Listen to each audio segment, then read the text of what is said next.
Welcome back. So we're gonna go over the bug fix. The bug fix change that just came out really helped out a lot. It solved the majority of the tavern issues that people are having. It solved a lot of pathfinding issues on the lake map, which is what we're gonna play here. With traders and ox, it solved a lot of the ox glitches. Oxes are now randomly, when you purchase them, they come in on a random date, so that the pathfinding was updated.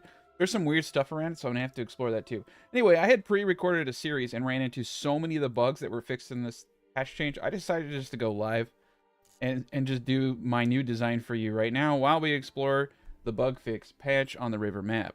So we're going to be joining this fellow here that I have dubbed the Strong Man with the glorious depressed ox heraldry. Let's continue. Perfect, perfect. All right. So restoring the piece, default settings, and we're going to be doing the winding river.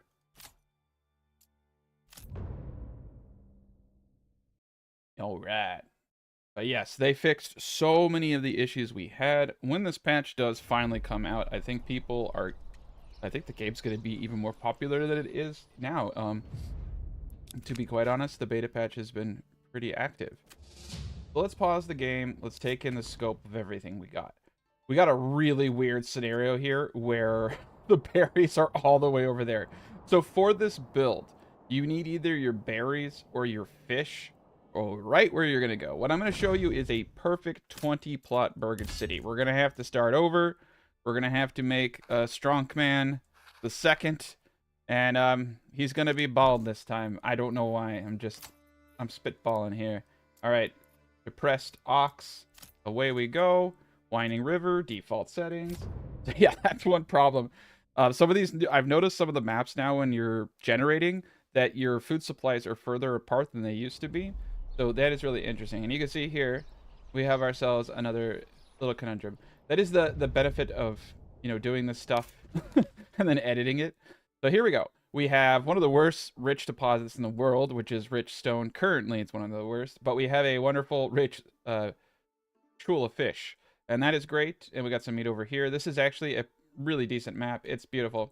So apparently they fixed a lot of pathfinding issues. I think this is actually going to be a relatively good spot for what we're going to do. Though I might disturb some people in the manner of which I do it, because we're going to be tearing down the woods. But this is perfect here for industry and all of that jazz. So we have a nice little area. We have all our folks right here. I'm going to show you a perfect 20 plot burger city design that is kind of a bender on a lot of people have asked me how much veggies and apples and really how much do I need, and realistically about 6 corpse pits of both veggies and 6 corpse pits worth of apples is going to do it for you. But I'm going to show you a design that's going to incorporate the fish, of course, or berries if you had berries, and then veggies, apples, honey, and we're actually going to use eggs in this design. I have situated everything. So with this build I'm going to show you, you could actually use it as an outpost build that's going to net you some pretty sizable economic activity. I'll go more into that later. So starting off, the two things that we want to do is try to get our family by April 1st. Now when you're doing a design like this, it's not always possible. We'll at least get it by the 1st of May. But essentially, all you need to do is put down a hitching post, your logging camp, and get 3 buildings up. But we're going straight into the design portion of this build. So go to your residential tab, pick up your corpse pit, and get ready. I don't know, just get ready. So this is going to be a tile in the middle, and then 3 corpse pits in each direction from the center tile. That is where the granary is going to be.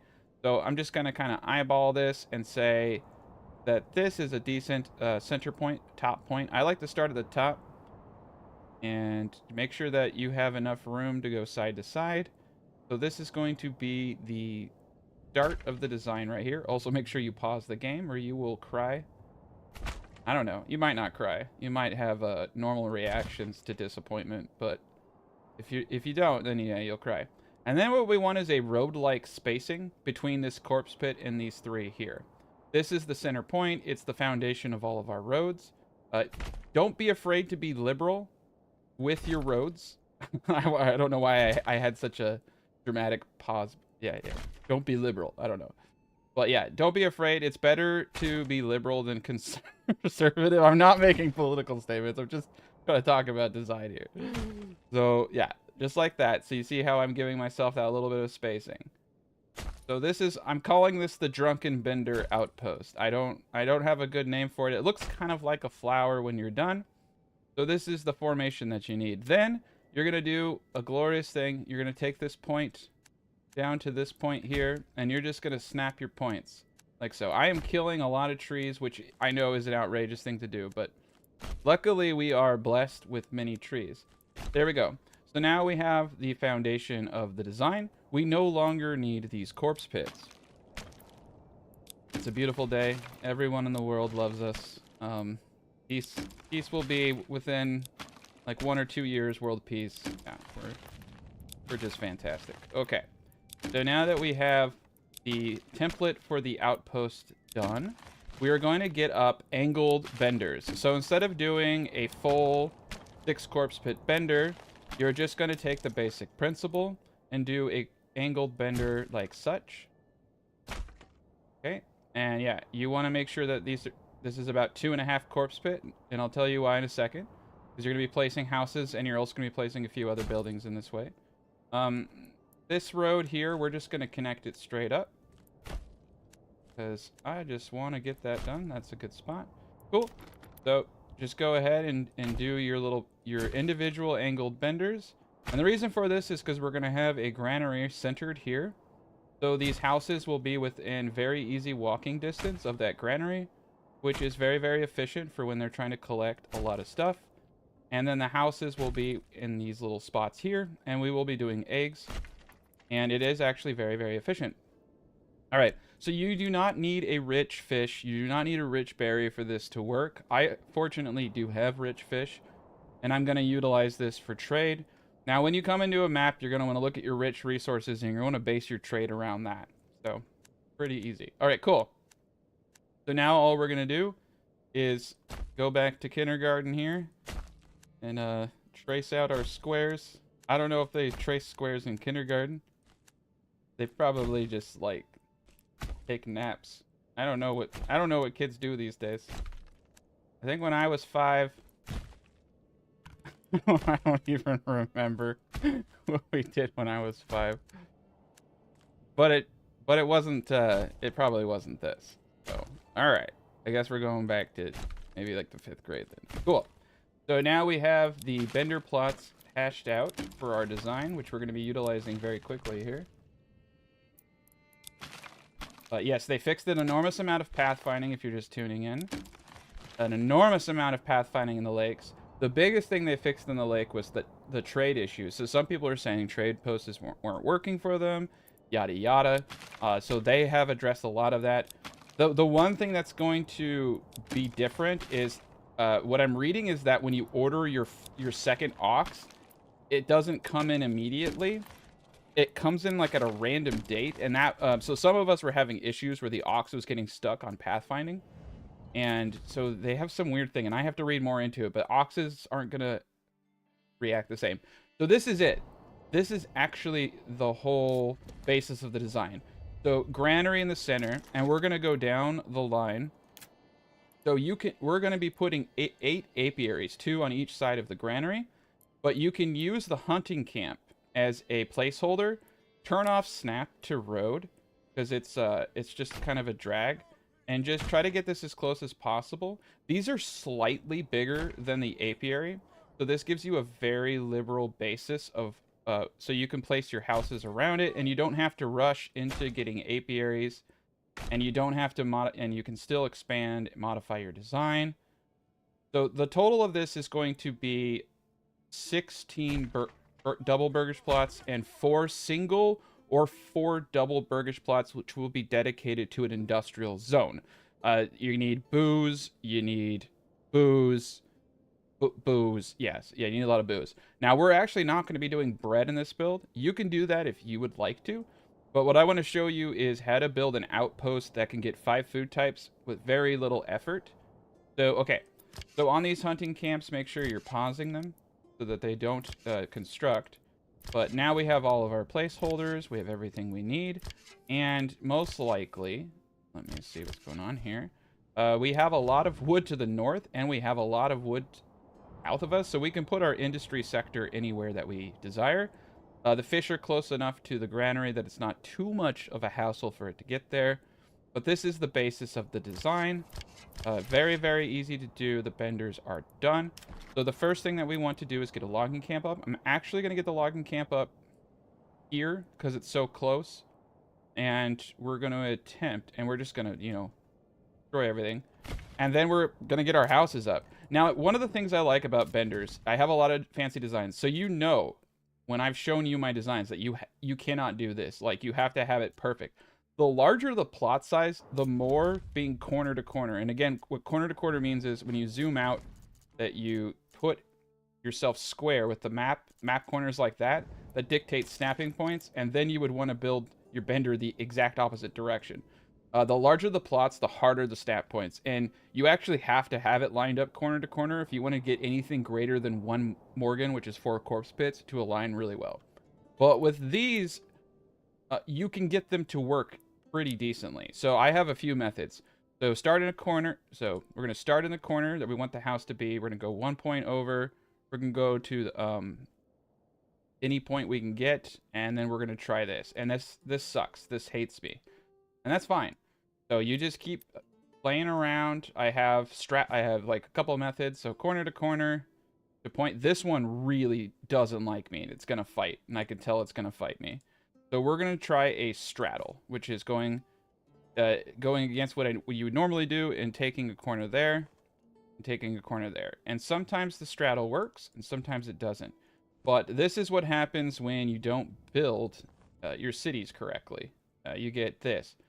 But if you can stretch this 4th point out, like you can see, I'm going to lose a little bit there. But this is a pretty thin and decent bender. Double Burgish plot, backyard extension. So there's one. Now keep in mind, you're only going to need 4 of these. So while it is annoying and tedious to do an improper bender, you don't have to do so many of them like in other designs. And this is going to get you, realistically, the perfect amount of food that you need for 20 people. The eggs are definitely going to help. And I've noticed that the straddle works really well in improper benders. Mainly because the 3rd point being pulled seems to really reduce. I'll show you. For some reason, and let's actually start from here. For some reason, when that 3rd point is pulled really hard, it can do a doozy on it. But we're gonna get up 3 houses, and it's gonna fight you, and you just have to play around with it. I'll try to come up with a story to make this a little bit more interesting, but I don't have any stories. Yeah, the bender is decent. This is going to be a tough one, but like I said, I like being able to build things that are not, totally square. I mean, this is square, but it's nice being able to contort designs to the terrain rather than having to have everything in a perfect, spot. So that is the advantage of the smaller bender. It is a lot more forgiving than some of my other designs. And, eventually Jesus will take pity on me and he will just let this work. This is like the worst you can do as far, I mean, like, it's completely off. Now, don't take this as saying that this is great, because if it doesn't have the backyard extension, that means there's no backyard. There's no backyard there. Okay, we're going to try one of the biggest straddles in the straddle sphere. I don't know. Oh, God, this is the worst. All right, we're going to skip this for now. Otherwise, I might lose my mind. I'll come back to it. Okay, so, oof, that is a weird bender. Okay, what we need to do is get ourselves a thick side like that. That didn't work either. So yeah, I should have lined up, but it's okay. I think these things probably will help people who struggle.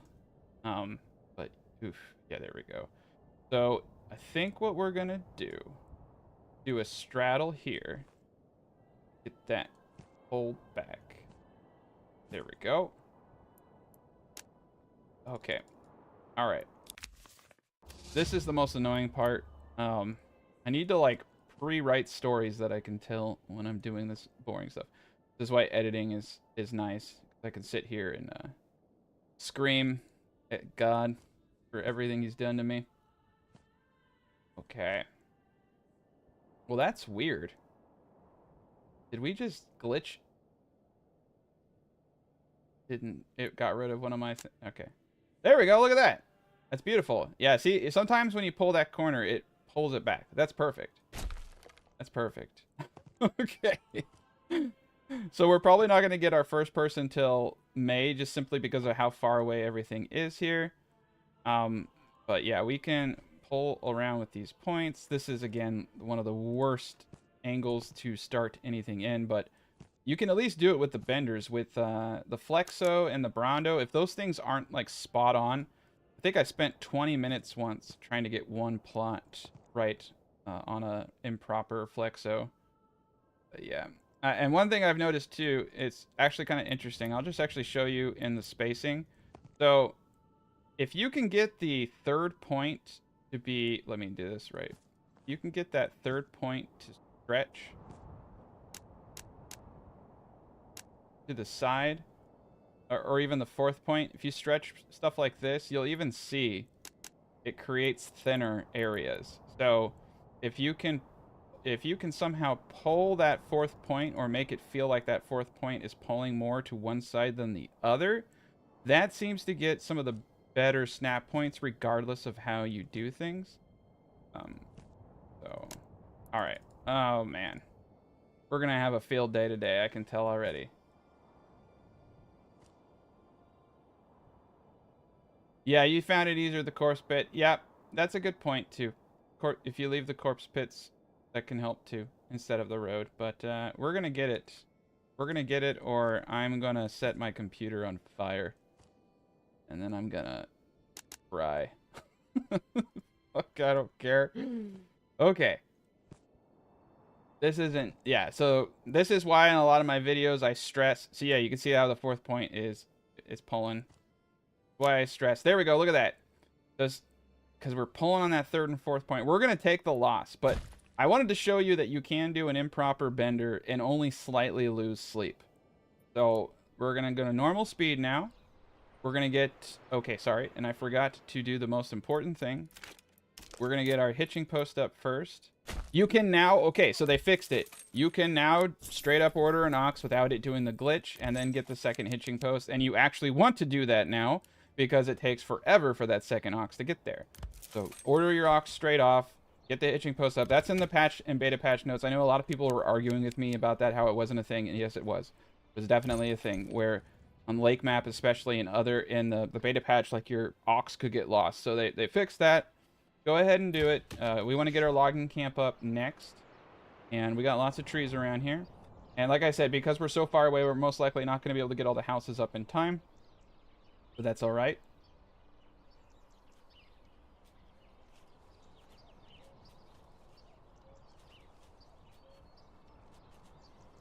Yep. Yep. So if you want it to snap easier, you want it orientated like this. So I would want the square design. I mean, it's so, when you do it right, like if you orientate it like this, it's so easy.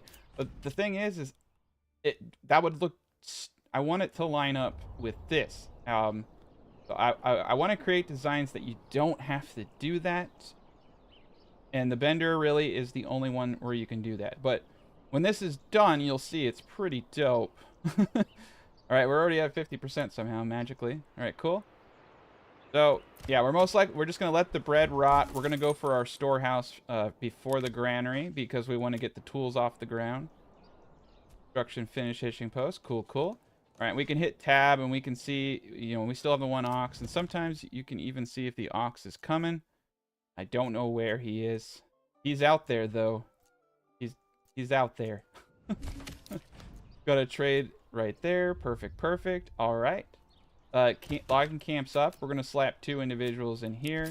I'm actually going to control where they go just for the time being so they don't wander too far. They've never done it before. But yeah, the con to doing what I'm doing is we won't get our next family until May. I'd have to be really, really lucky. for them to drag this. And not having the second ox, I think, is actually really going to be interesting. Yeah, the ox recruitment speed thing is going to be different. Okay, so we want to expand the living spaces on these 3 individuals. And what's I'm going to hold off on upgrading that to a veggie because I don't want these people plowing veggies quite yet. I want them focused on getting this. And then once we get all this up, then we can dilly-dally and do silly things. And then this is going to definitely be the industry area down here. Now, you want enough room that you could put 3 more double burgage plots, which is about right here. I'm just going to do that. And so right here, we have a perfect area for logging, industry, storehouse, all that jazz. Trade. We're going to put a church here and a tavern here. And we're going to put 4 double burgage plots in this area as well. So I'll use a corpse pit for those. And we'll do great. I'm probably going to do double burgage plots all around because why not, to be honest.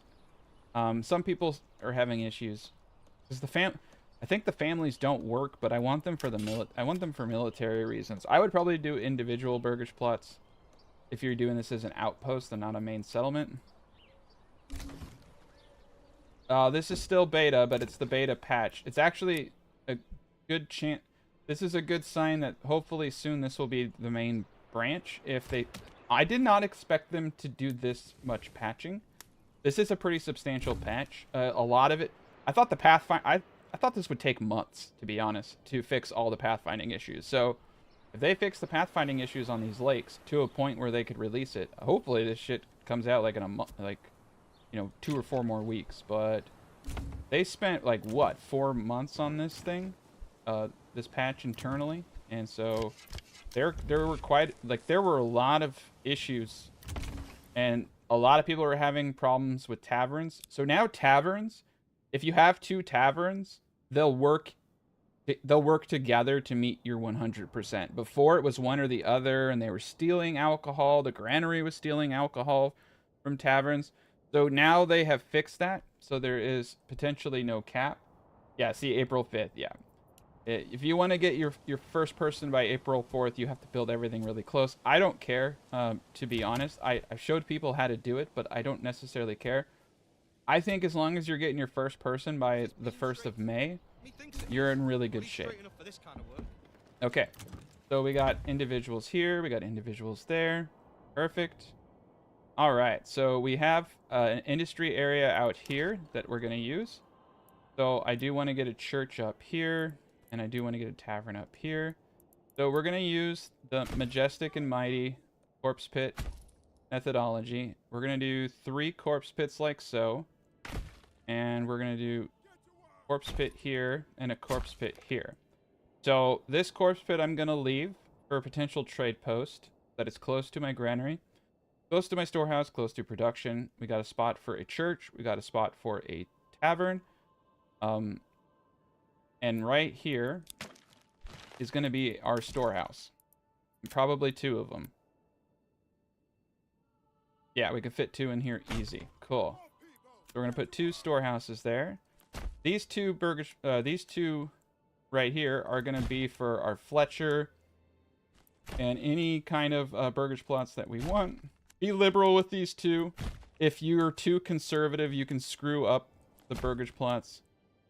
And these are going to be dedicated to crafting buildings. And then this gentleman, I mean, he can be whatever he wants. Most likely, I'm going to put a secondary logging camp here. We're going to put a logging camp here. And then we can build anything off of these areas that we want for industry. And there you go. That is literally the whole design right there. This will perfectly house 20 burgage plots, and when you get them to tier 3, it's a beautiful thing. So typically what I would do in this situation before I start is look where the barley is, and anything that's yellow and 40% like this is actually amazing. We can grow barley to really offset our trade cost. So you can tweak this design. Yeah, we have a big spot over here. You can make this design even more powerful. We're not going to do any of that. I'm going to be buying all of my barley because I want to show you what this design can do. So we're going to be buying all of it. So So now we need to not die. This is a problem of mine when I do this, is that I always forget that people like food. So we need to get some food up ASAP. Now that we got the base, I get so sidetracked with like the design and all that. I'm just like, oh yeah, they need these needy people and their foods. All right, so now that we got everything up, we have 1 extra living space. I don't really care. We're gonna get the 2 veggie plots up. So boom, boom, veggies on top, apples on the bottom. It's a glorious day for everybody. And how much wood do we have? 2. All right. Let's attempt, and this is the last one. This is the last bender. Not, it's like the last airbender, but actually it's probably just as unwatchable. But yeah, I'm gonna try to get this. I'm gonna try and get this stuff up. Let's see what I can do. Okay. Oh my God. Sometimes you just have to trust Jesus.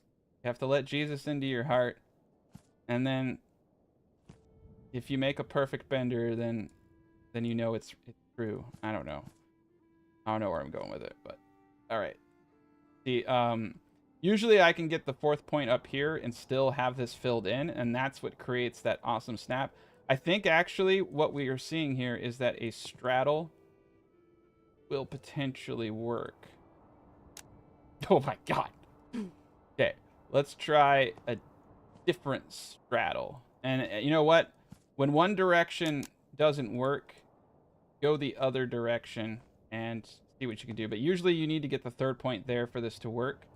So yeah, you can see the snap points just really start to break down when things aren't lined up. Oh, look at that. That's not bad. Oh no, that is bad. See, this is the backyard extension plot. But I think we were close. There we go. Now we got the backyard extension plot. So you got to be careful about that, because whatever side of the area it's on. Okay, this is a good one. We lost a big chunk of space. I can't do it. Can't let it go. Okay. God. We're going to be here for 14 years. Oh my God. I'm going to lose every single person watching here in a second. Now I know how Nicolas Cage feels. All right, I'm just gonna take it. I'm gonna take it, and we're gonna deal with it, because you guys do not want to watch me do that. All right, so all of them are built. They're all built now, and we're gonna speed this up. It's April 13th. We're at 50% approval. We need to get food going. Yeah, we're running out of food.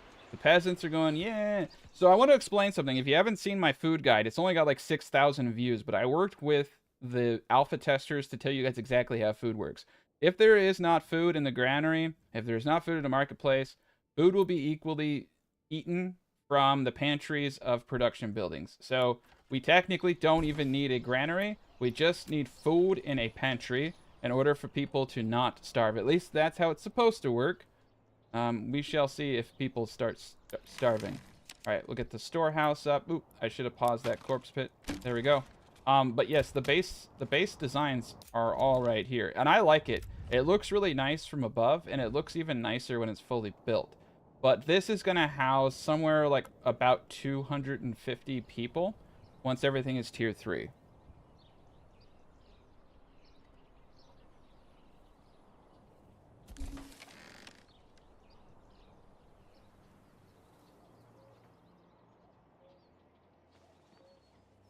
All right, here we go.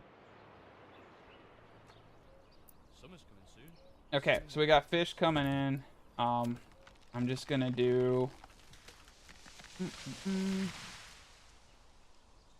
the lazy math. I know it's 0.67. I just need to like get a cheat sheet where I write down all of the numbers. Because with rich deposits in the perk, you can actually get away with a little bit more. Right. All right, so we got our second family on May 1st. Let's actually slow this down a bit. But yeah, this is going to be pretty crazy. We're fishing it down to 120, which is not what we want to do. We want to fish it down to 2/3, and you can actually get away with a little bit more. But I'm going to just be conservative here. Our max population is 715 times 0.67. 479. Yeah, so we're gonna do 480. I think you can go down to like 450 or something, but do 480. That's gonna be great. That's just the way that the cookie crumbles sometimes, but our growth is so high, right? Yeah, gonna have our 3 seasons of growth. Okay, so that's gonna be potentially more than enough food for now.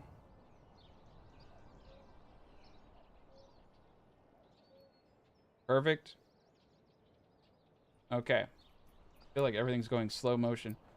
All right, so let's get that stupid animal spawn over here. Animal spawn is actually not in a terrible location, but I think we're gonna use the north. So what I want to do now is use the shrine because it doesn't destroy trees, and I want to get it over here. Pause the game so we don't build a million shrines. Man, this is gonna be... It's like whack-a-mole. Oh, this is I forgot this is the peninsula map. This map is huge. Alright, I have a lot of shrines to delete. That's the one thing I hate about this method, especially live. But this is what you basically do. You just play the biggest game of whack-a-mole ever. There we go. It's good enough. It's good enough.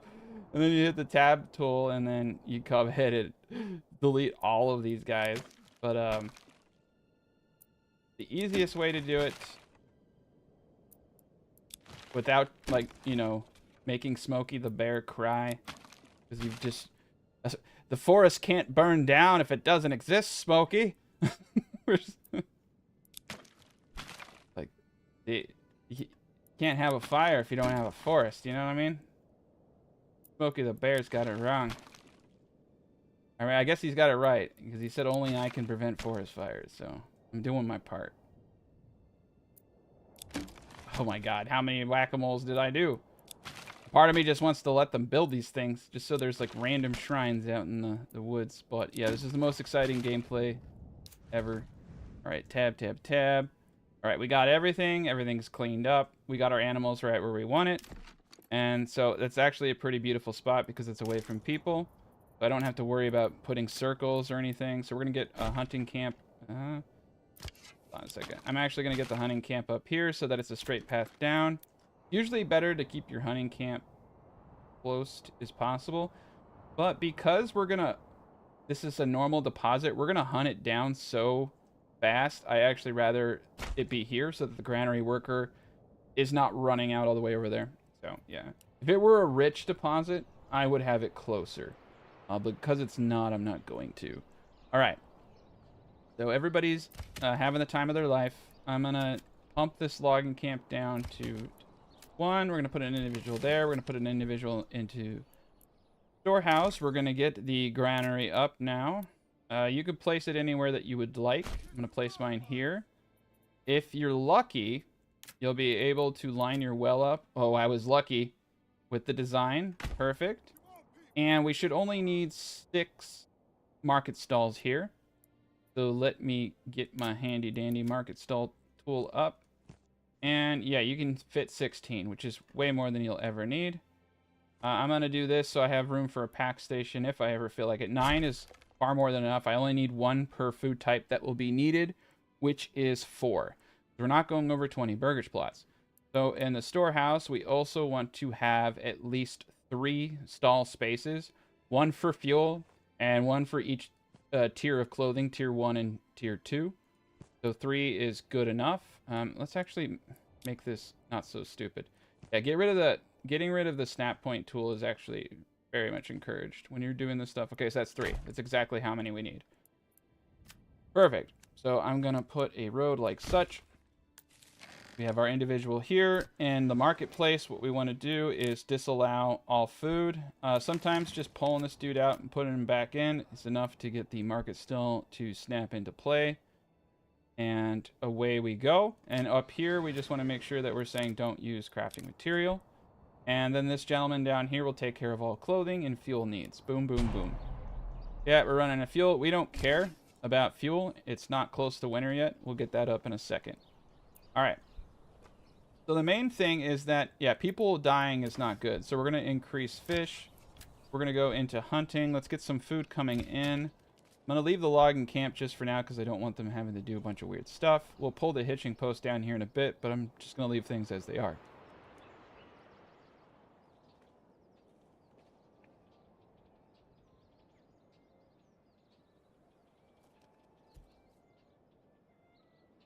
Yeah, tab is really good for tab's good in general because if you're let me actually talk about tabs. So if buildings aren't being built, stuff isn't happening, hit tab and watch your ox. You can see that we only have one ox. So like I said, ox are going to be a lot different now that they implemented this quote-unquote fix to deal with pathfinding. You don't know when your second ox is... Oh, there he is. He's a beautiful ox. Yeah, you don't always know when he's going to come in. But there he is. And his name... Oh, no! It's Larry! It's Larry again. Yes, Larry. Larry the ox. I hope that they one day rename all of them Larry. What's this guy? Earhart. Okay, yeah. More names like that, please. I don't want to get demonetized. Alright, Fisherman Hut. Okay, we got the fish.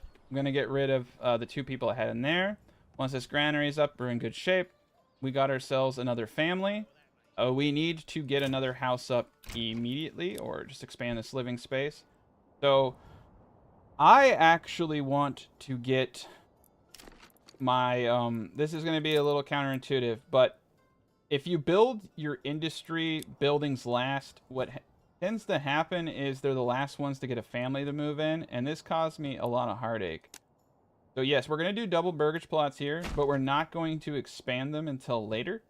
We're going to keep them as single family houses, and I just want to get all my industry buildings up, or at least two, so we can get some stuff done. All right, not enough supplies, everybody's happy, everybody loves me, very good. Keep it going. And so you can see that the vendors are doing great. We should get a spear unit as soon as I get 5 houses up.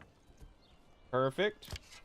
All right, let's see. How many animals do we have over there? 15. Cool. I'm going to let them keep hunting. And we're doing a good job, but we can do a better job. All right.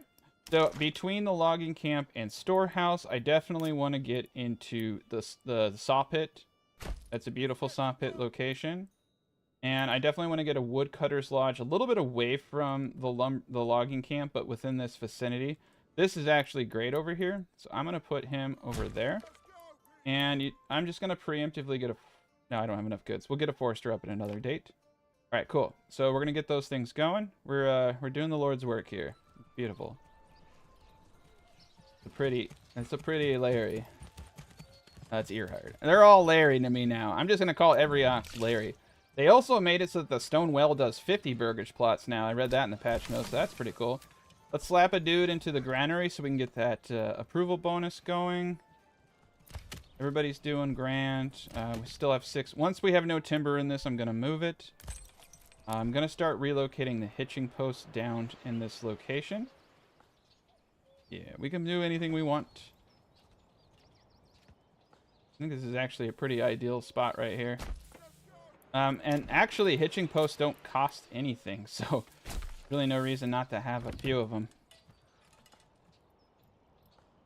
Yeah, let's do a couple right there, too. Good, good, good.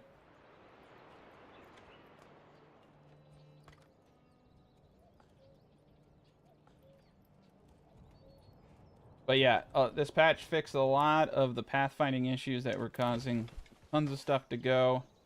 Yeah, so you don't have to worry. You can order your ox off the bat now. If you ordered an ox off the bat, there's a chance that it gets summoned from an area that had pathfinding issues, which is why a lot of us didn't do it. You wouldn't know that unless you look closely. But we got multiple ox now. We're doing great. And once we get everybody up, what do we got going on here? 3 of 5. Yeah, once we get these 2 up, we'll get our point, and we'll also get our spearmen. And we just need to keep accumulating families and then go take out a bandit camp ASAP. So, yeah, boards are next on the list. Perfect. And like I said, we're not going to expand this living space.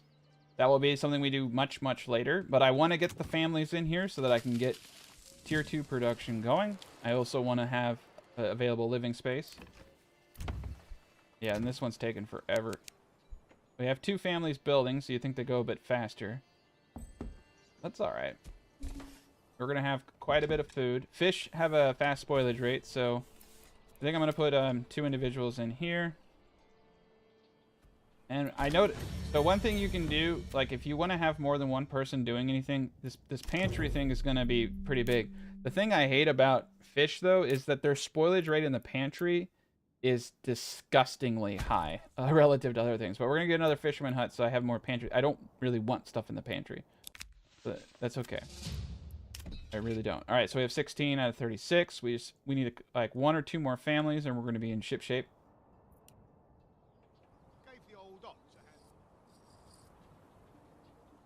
The trade post families can use up to 4 horses, though. You're saying you only put 2 families. You should do 4. You can only put 2 horses in the livestock, but they can all use horses. So just put a hitching post next to the trade post and order horses at it. And I've seen them all use horses before. Like this week, I tested it again. They do all use horses. It's kind of dumb that you can only do 2, and I think it confuses people.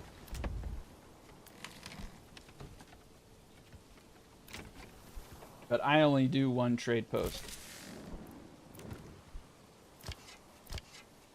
Alright. Oh, I didn't realize they built these hunting camps. That's fine. Sometimes I forget to pause stuff. That's fine.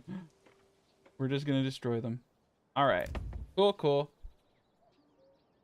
Let's see where we're at. 16. Yeah, we're going to go straight into orchards. And we're going to go get some money.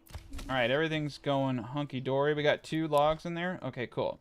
Now, I do like to have more than 1 logging camp for extra storage. Put it in the blank spot there. Perfect. All right, everybody's doing great. Stop hits under construction. We're going to get 1 person in there. So we're going to put the timber limit to... I usually do 5, but because we're building burgage plots, I'm going to do 6. And the plank limit, just for the time being, is going to be 60. But you need 5 at least for the church. The church is kind of the next thing that we want to get up because it allows us to not have to worry too much about food.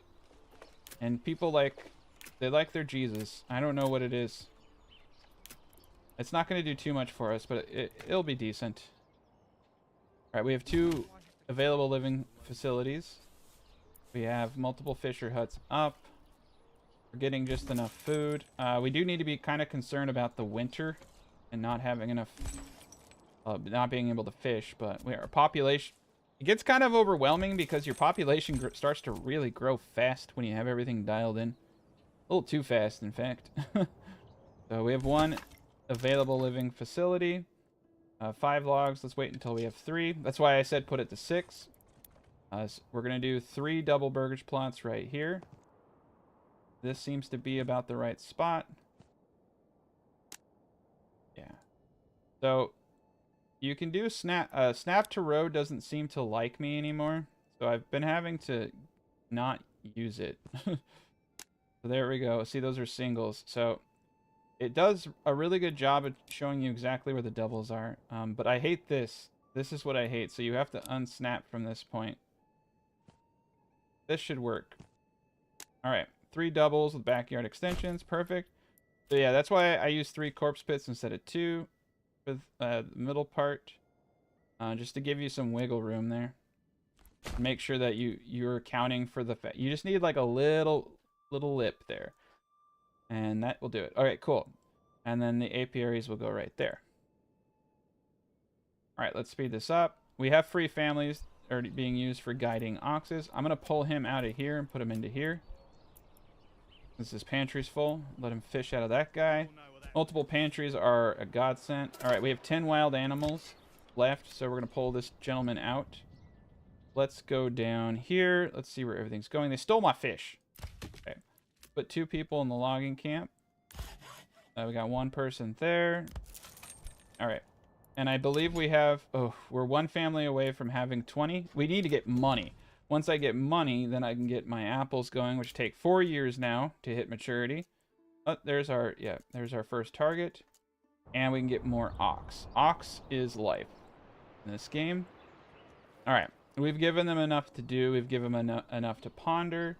We're going to get the woodcutter's lodge going now. We only have 6 constructed burgage plots. Which means we're going to need another marketplace here at some point, but not there yet. We need We can do one general plot up to 10. That's 10 for firewood and 10 for clothing. All right. Yeah, mules are made for trading goods between regions. They're very, very useful when used correctly. All right. Okay. Everything's going well. Got the food coming in, the fuel. Yeah, the food. I've always liked berries. Ooh, another bandit camp. Where is it? Where is it? Okay, bandit camp here. Where the hell is it? Oh, and right there. Cool. We can hit one and then the other. Ooh, we can even potentially pull. So another thing in this patch is they said it was actually a glitch that bandits weren't coming out to you. I thought that was an intended mechanic. So, all right. All right, we got a bridge here. I guess actually what we should do is hit this camp and then this camp since we got to go this way. But if I can pull them into my zone, I might not actually lose anybody. Okay, we have 19 individuals. We're going to have 20 here in 1 second. I'm so impatient right now, I just don't care. All right, there we go, 20. All right, so let's go get some money. As soon as you hit 20, get that money. I did not mean for that to rhyme, but I'm glad that it did. Okay, we have 3 living facilities. Let's start expanding all of this. We're going to start really dialing in the people now. And that could or could not be yeah, the fish situation, we're going to have to do this. So in order to get all the fish that there are, you need, I think, around 6 families. There are 11 fishing spots per fishing. And yeah, we don't have enough goods. Okay. So we're going to want to get people going pretty hardcore here. It's almost winter, so I'm going to go a little crazy. Perfect. I may even, honestly, get a granary worker up there because it's so far away. Oh, shit. Let me hit pause real quick. I should, they're not supposed to default to run, but they still do. That was in the patch notes, and maybe they, no. Yeah, they can go to, man, they ran. I should, you want to walk your guys. You want to have, like, perfect fatigue. So we're going to have to let them recuperate their fatigue levels. That's how you reduce casualties. You want to make sure that you have the best effectiveness bonus as possible. See, our attack is 1, our armor is 5, the shield is 8, but our impaling damage is 10. Pretty good. Yeah, there's a lot to be added for combat, like experience, all that kind of stuff. A lot of people were asking for like training professional soldiers versus just having a militia. I think that'd be pretty interesting. All right, so it says we have 2 months worth of fuel. Let me pause real quick. Should not be the case. Okay. We'll be all right. New patches always bring about new problems, right? All right, we're in good shape. So we're gonna start walking towards these dudes, and we want to get them aggroed on us, and then we want to go back into our zone to get a bonus. I'll show you that bonus once. Okay, cool. They're aggro, so they're always supposed to aggro now. And remember, from my other videos, make sure that they're 2 men deep. You don't want long, stringy lines. That's how you lose people. If you do this, go into stand your ground to absorb their charge damage. Okay, we'll just do it right here. Here. So if you hit tab, I'm in home region. I'm getting a plus 90. So it doesn't seem to be helping my effectiveness too much, but I'm just going to pretend that it does something. All right, we're going to speed it up. So they're going to charge. We're going to sit and stand your ground to absorb charge damage. Here they come. They're ugly. We don't like them. And then we're going to push forward. You don't want to sit. You do not want to sit and stand your ground. You will lose like 4 to 5 men. But if we do this, we should lose nobody. Yeah, we're cleaning them up. We're using our impale damage. Ooh, they're a little feisty. Okay, cool. Those guys they stuck around. Usually they run by then. All right, now we're actually going to run to this bandit camp because I want to get it.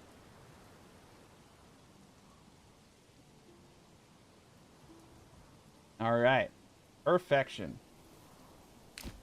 But yes, you can use this design for small outposts, and let me actually kind of explain why I think you should use 20 burgage plots.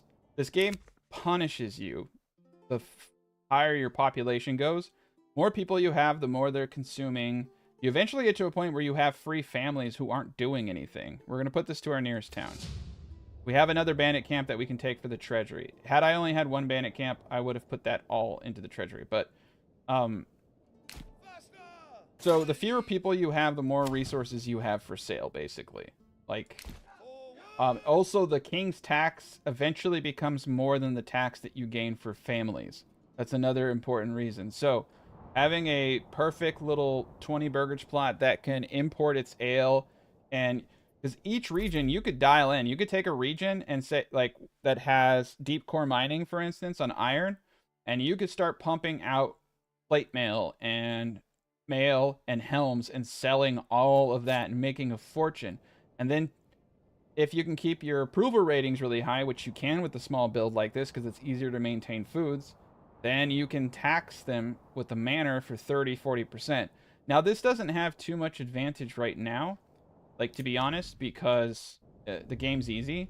But I think in the future the game is not going to be easy, and I think trade towns are going to be what they push people to do.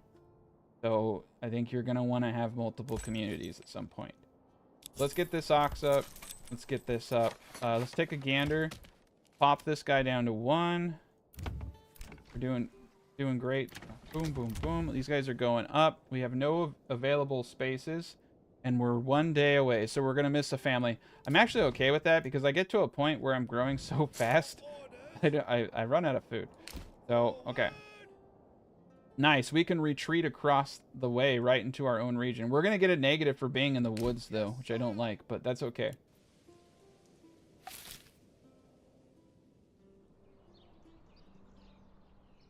You need, if you go to like large populations, you're definitely going to want to go into charcoal.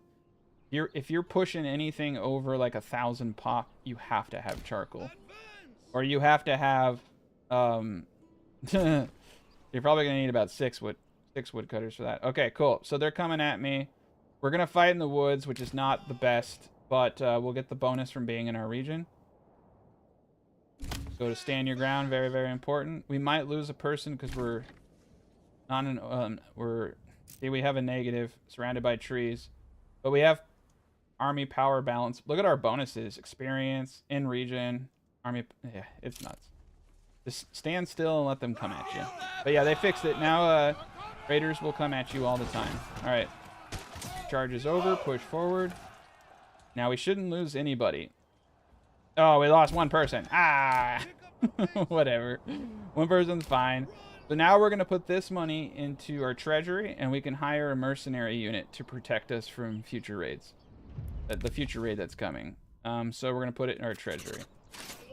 Cool. We're going to walk ourselves back into our region and disperse. I'm cool with them running. Actually, I'm going to walk, because of the pathfinding issues, I'm going to walk them. I'm going to walk them all the way. Because if I disband them right here, they're going to, like, I don't want them to get stuck in the river. I'm just out of abundance of caution. I'm going to walk them back myself. Okay. All right. So, yeah, food is food. And it looks like once I get more granary workers, I'm hoping that these guys stop being jerks. But because the men aren't there, we're down 1 worker in the granary. This starts to really balance out once you have more workers. But usually these guys are a bit faster. All right, cool. So we got everybody there. We have 6 places for people to move in. I'm actually going to cool it on houses. I'm going to be honest with you, you can get way too ahead of yourself with houses. So just be a little cautious about getting too many families. All right, small tables. Start upgrading all these gents. And then we can go for a church. I don't rush as much when I'm doing stuff like this unless I have to. I actually don't really want families to move in that quickly because I want like the apples and everything to get up, but we're getting there. Just we need 20 boards, which we'll get in a second.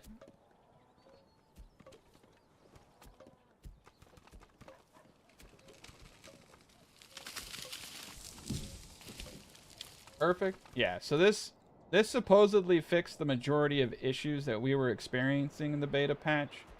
I think it's a good step forward to this being released on the main branches. So it'll probably be like a couple weeks until like anyone knows for certain what else is remaining.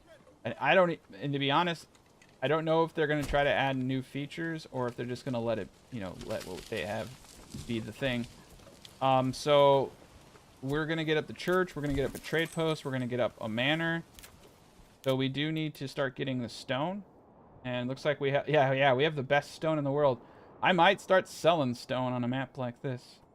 Yeah, we need more resources. The big kicker that's gonna hold you back is wood, because you can expand really quickly. So I did a whole thing yesterday for 2 hours, and I like started almost losing, and people because I was expanding so fast. I was expanding faster. I was bringing families in faster than I could feed them. This will feed everybody. You don't have to worry. And then, yeah, we're going to go into chickens immediately. Everybody gets a therapy chicken. It's the mascot of the town. When you have them this close to the granary, it's totally worth it. If they're further away, it becomes more and more a logistic issue. These chicken eggs are really going to help you keep your food varieties up. It's totally worth it. So if you haven't played the beta patch, it used to be you had to have the exact amount of each food. So you had to have, if you had 50 burgers plots, you needed 50 veggies, 50 apples, 50 fish, and 50 sausages, let's say, available in the marketplace to get your approval bonuses. Now it can mix and match. So you only need one market stall per food type needed per burgers plot. So these burgers plots require 2 food types. So we need 2 food stalls per the capacity of the stall, which is currently 20. I think that's going to change. So what if it's 30, it's 40, whatever this is. So yeah. And then when we're tier 2, we'll need 3. And when we're tier 4, we'll need 4. So we'll need a total of 4 marketplaces for 20 burgers plots right now to fulfill that. But it will perfectly stock these stalls to have any combination of food. But that's not how food is consumed. Food is consumed equally. So, and it's consumed, so just remember, supply and demand is not the same as consumption. Supply and demand is something that you do to get approval bonuses. Food is consumed from the market stall occasionally now, but food is consumed from the granary first. So what the system does is it looks at both the granary and the market stall. Keep in mind, I have a 6-minute guide on all of this if you really want more information. It's called Food Consumption on my channel. Okay? It looks at all the food you have between both of them, and it eats them equally. So let's just say that in this month, you have 20 families, you're consuming 20 food. Now, food is consumed randomly depending upon when households move in, yada, yada. We'll just keep it simple. Let's just say 20 food.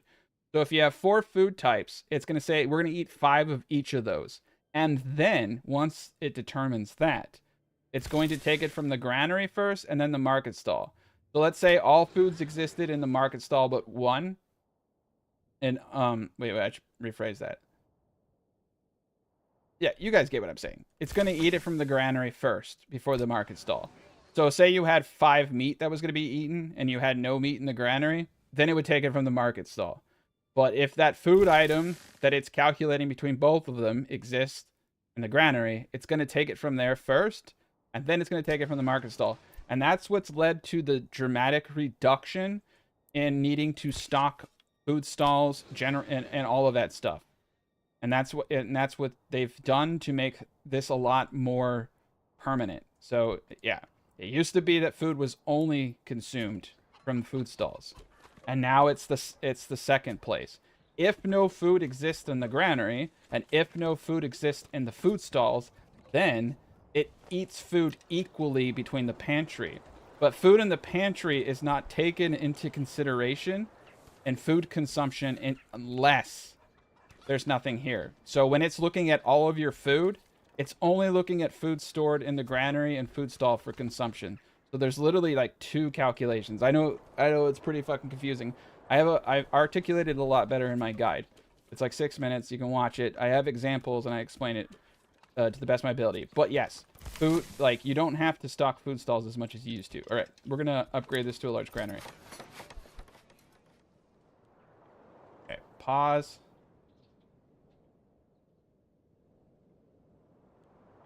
I get that freaking stone from?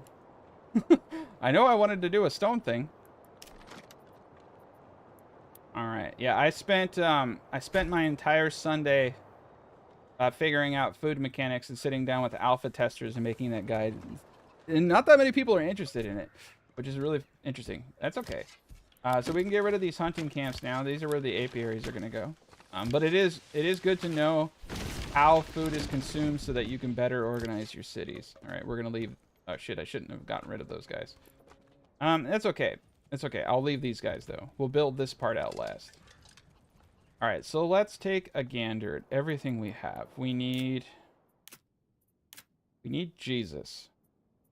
He's there. I always forget where he is. There we go. Don't know where he is. Not enough guts. Not enough mana. All right, 20 boards, 10 stone. Oh, that's where I had the stone. I'm so dumb. It's okay. We don't need Jesus. I don't want him. I thought I built a stonecutter's camp. Everything seems to be like a little bit slower. I know they made ox changes, but I didn't think they'd be this different. Used to the game running a little bit differently. Oh, it's okay. I'll get the stone up. We don't, unless we're going to try to go over 75% to get that 2 family gain per month, which I don't really actually want to do right now. Then we don't need to rush into the church as much. Hunting camps are good. We're going to pull one dude in the hunting camp. I like a set it and forget it approach. I really don't like to micromanage, especially when I'm doing live streams, because trying to concentrate on talking, all that stuff gets a little twisty. Yep, veggies in the top, apples in the bottom. The main thing you need to know is 2 veggies, 2 apples. You can put them in any sequence that you want. That's just my preference, is to do 1 on each side.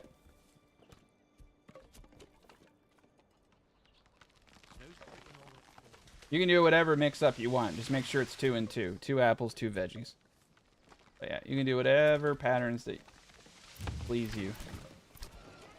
All right, we have 4 available living facilities. All right, we're doing great. But this is it. I mean, outside of everything else, there's not much scope to this. So we're going to get a trade post out. We're going to start trading. And what you're going to find is you're going to have around 35 families at tier 2, and then when you go to tier 3, you're going to double that. It's like 70 families, like 200 odd people. So and we're not farming. We're not farming at all. So you don't have to worry about people farming for farm workers. So you can basically take a region like with a lot of wood, start mass producing war bows. Oh my god. Start mass producing like wooden parts. Wooden parts sell for 5 a pop, and they're pretty easy to build.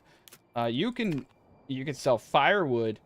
Well, firewood's actually not that great when you think about it in the long run, because trade doesn't, sell that much. All right, let's get the storehouse up. You want high value items for sure. All right, get the stonecutter guy in there. I like to keep a couple of free families. So you're probably asking, why am I not using those 4 families? I like to keep families free for building. Just a personal thing. All right, we got 1 dude in there. We're gonna put 2 dudes into wood. I could take the dude off the saw pit, but we have so many families moving in that it's kind of absurd. All right, so we got the well there. All right, we got eggs. So these eggs, you can see, are already benefiting us, helping to keep that double food type between meat and veggies and fish and eggs. It's really easy for us to hit those 2 food types. Remember, you need a well to go from tier 1 to tier 2.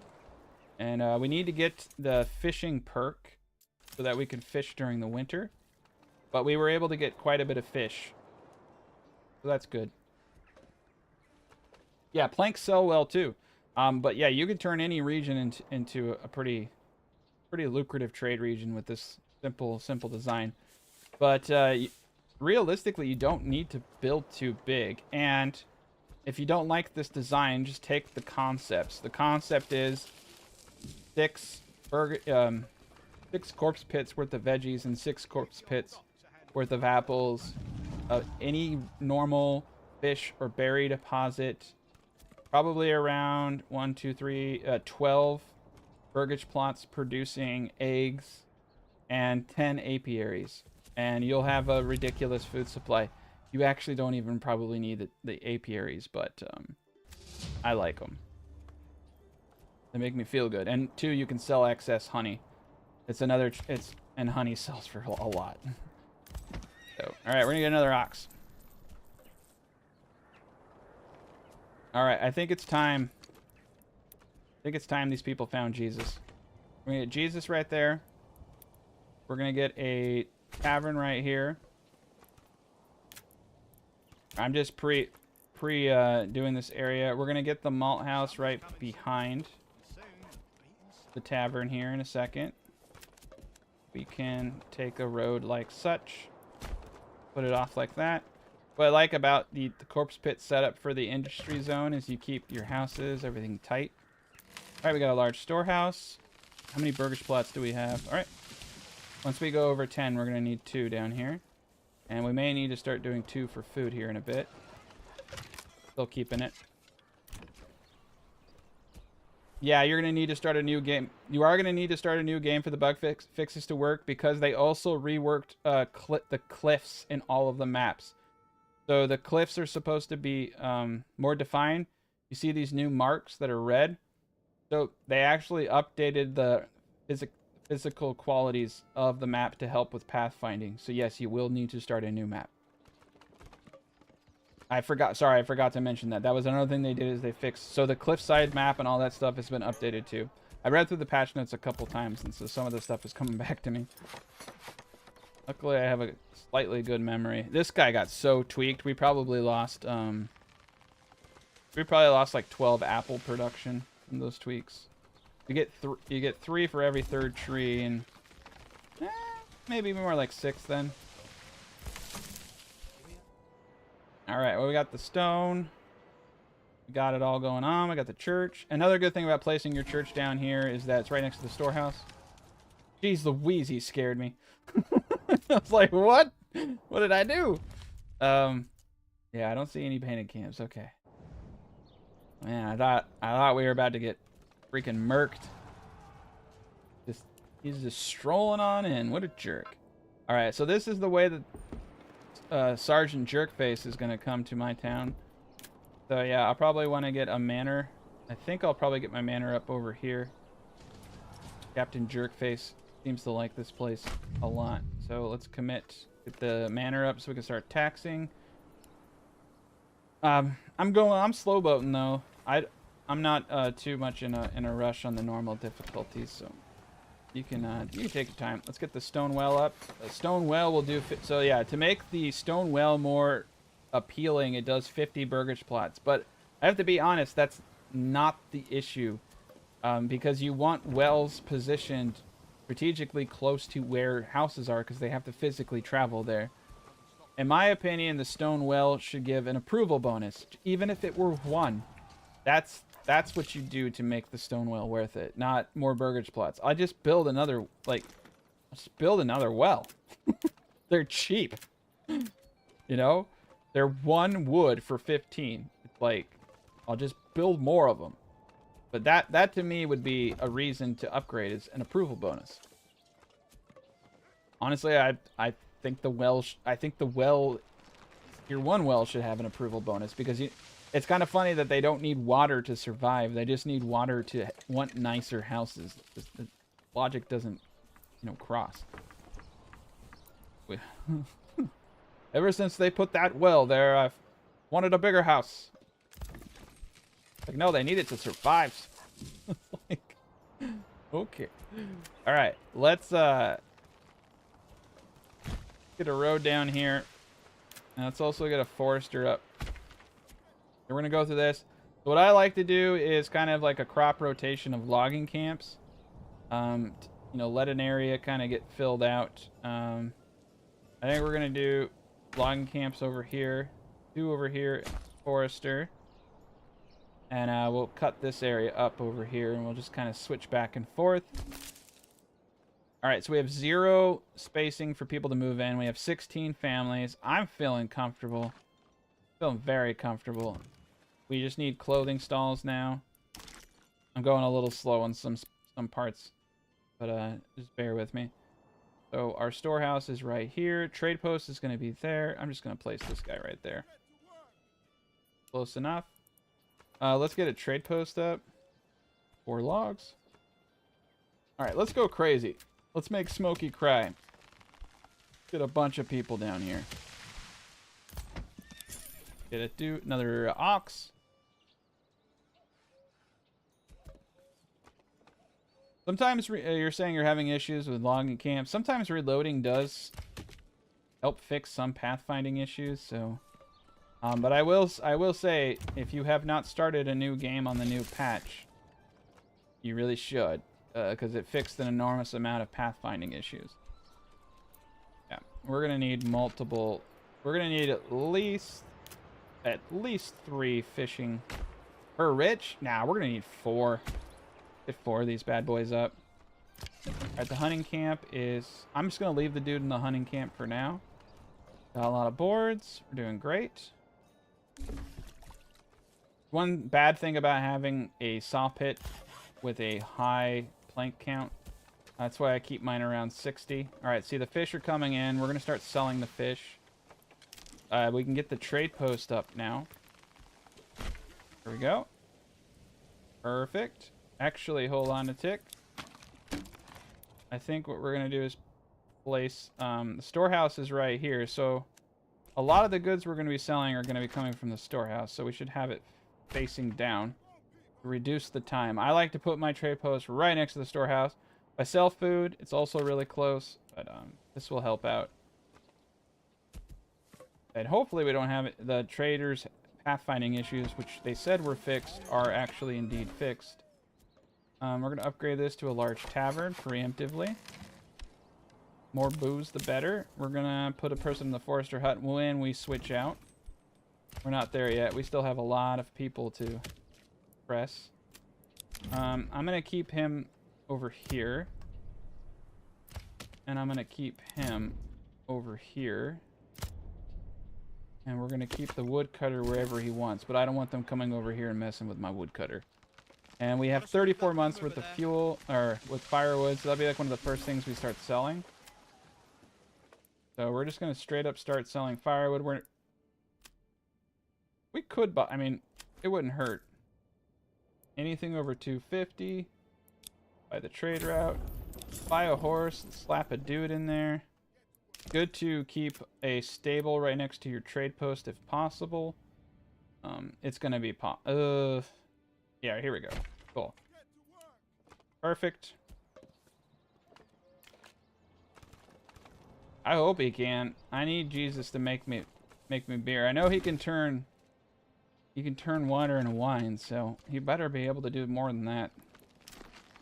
I mean, that would actually be at least, yeah. I hope they let us actually make wine in this game at some point. I'm tired of malt houses. All right, cool. I'm gonna put him here. All right, the manor is now up. Let's see what else we can do. Can we get a garrison tower? Hell yeah, we can. Perfect. All right, we're at 66%. We're not even going for families right now. Like, we're just, in my opinion, that's the easiest part of the game. Getting families ain't nothing. All right, let's get 3 more houses up. Take a peek and a gander. We need, yeah, we do need more therapy chickens, so get that going. We need to get these guys to tier 2. Start making bows. Look at that, 246 days until the raiders come, so we're doing a good job of tearing everything down. And we have a lot of ox. We're very wealthy in that regard. Perfect, perfect. Manor's up. We have more stone than we know what to do with, so I'm okay not selling. I don't know if selling stone is going to be too lucrative. And this issue is still appearing where it says that they're not connected to any major trade road. You can ignore it and it won't cause issues. We are connected to the trade road there. It doesn't hurt. Have some redundancies though. Not next to the manor. Go. I don't know where the hell they're going, but yeah. You can ignore it. It keeps saying it won't attract traveling merchants. Maybe it's actually right. I was not getting traveling merchants last time. The you know, they've said you can ignore it. They've said that you can ignore it, but to be honest, I was having some serious issues last time, and I've reset mine before and had it worked. So let's get this right.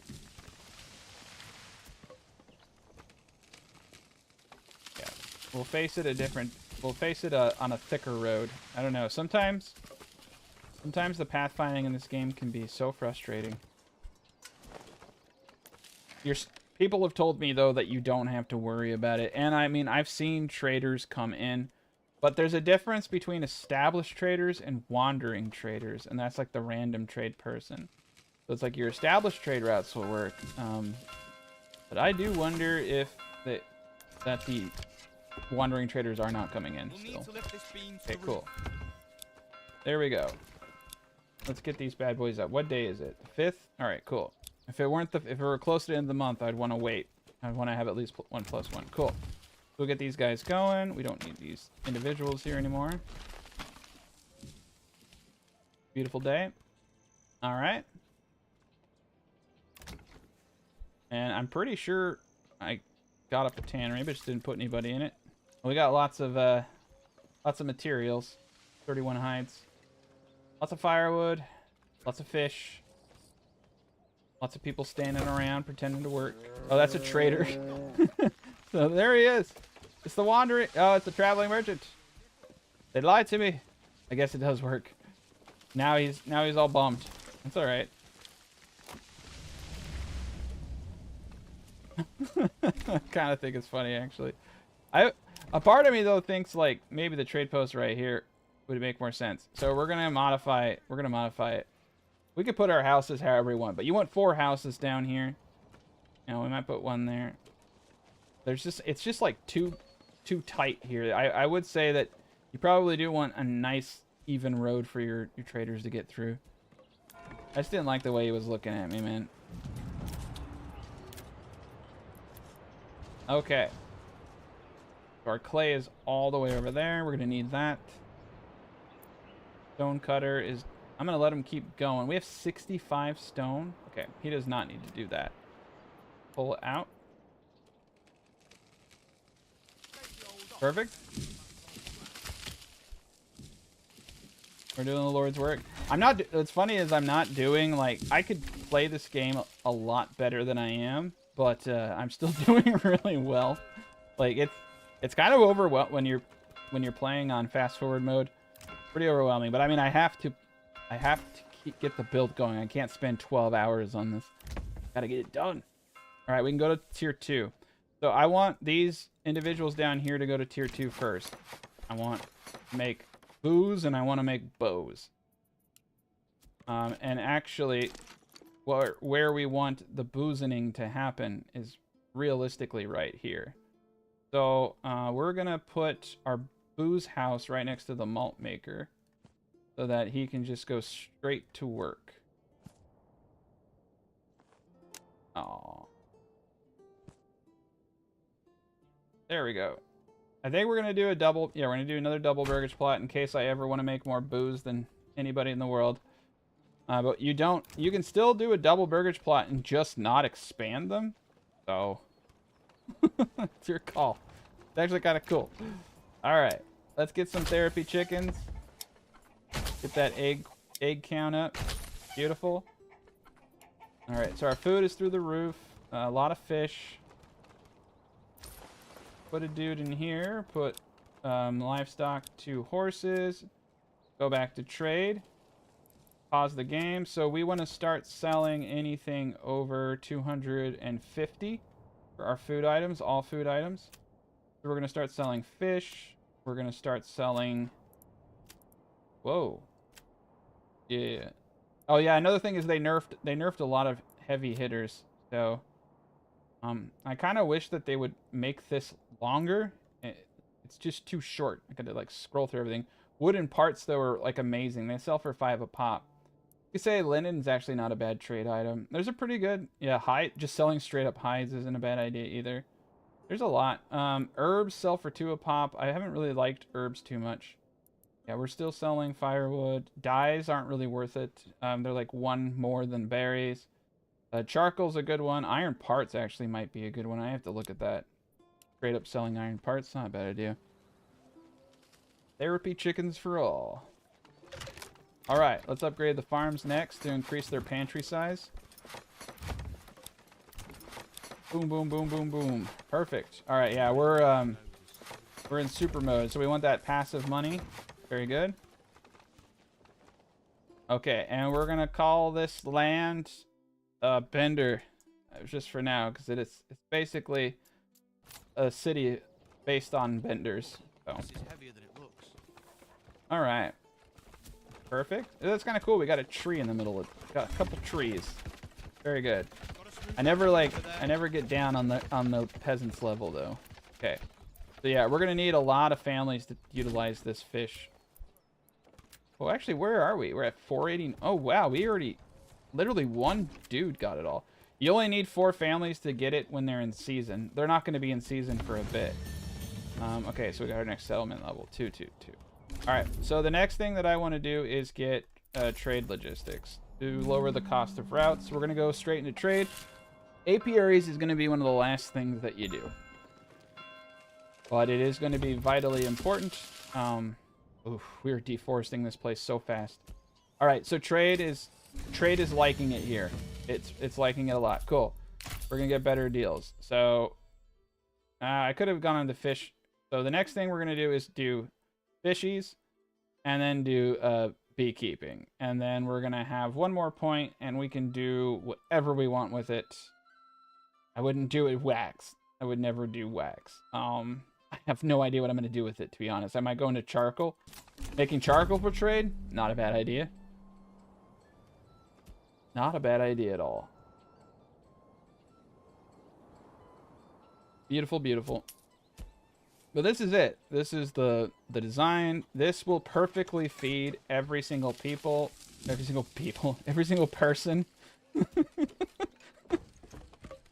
Oh man, it's been a wild week. It's like I've been closing out the whole year for my company, and I can feel the barbarian side of my brain taking over.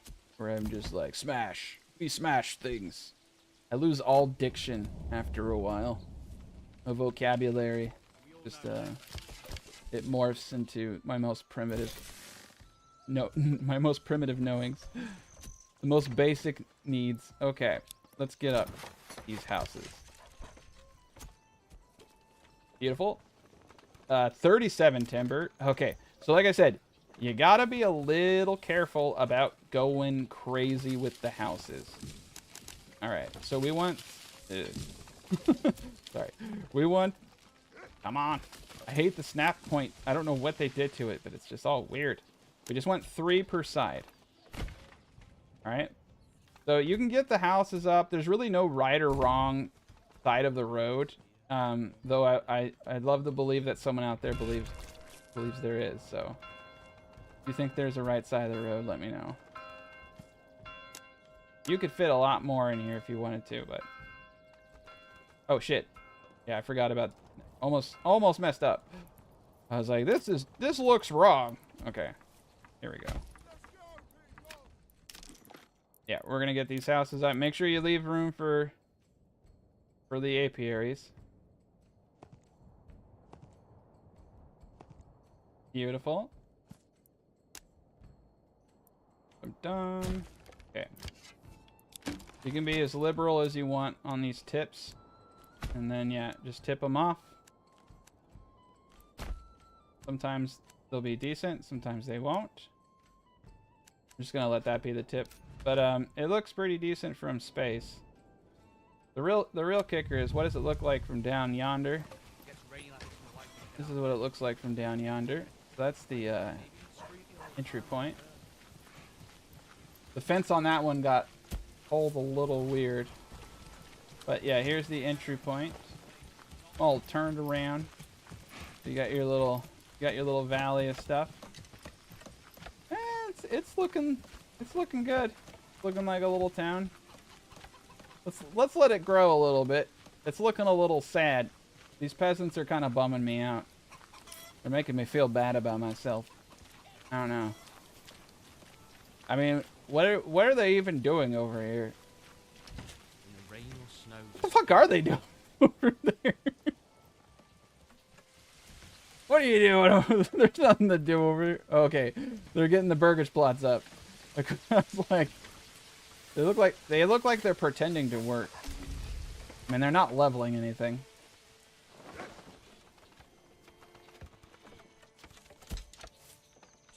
Now, if you watch from the beginning, I didn't align these ones. It takes a little bit longer to get these plots in play, but that's the advantage, is you can kind of contort it however you want.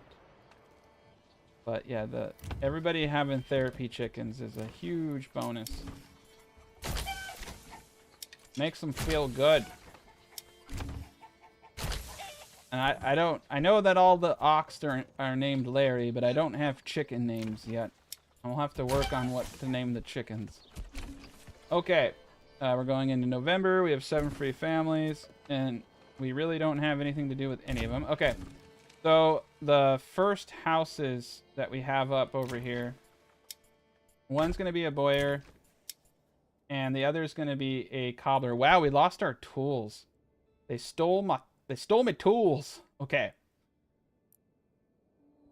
When a man loses his tools, there's 2 options that he has. He can make a smithy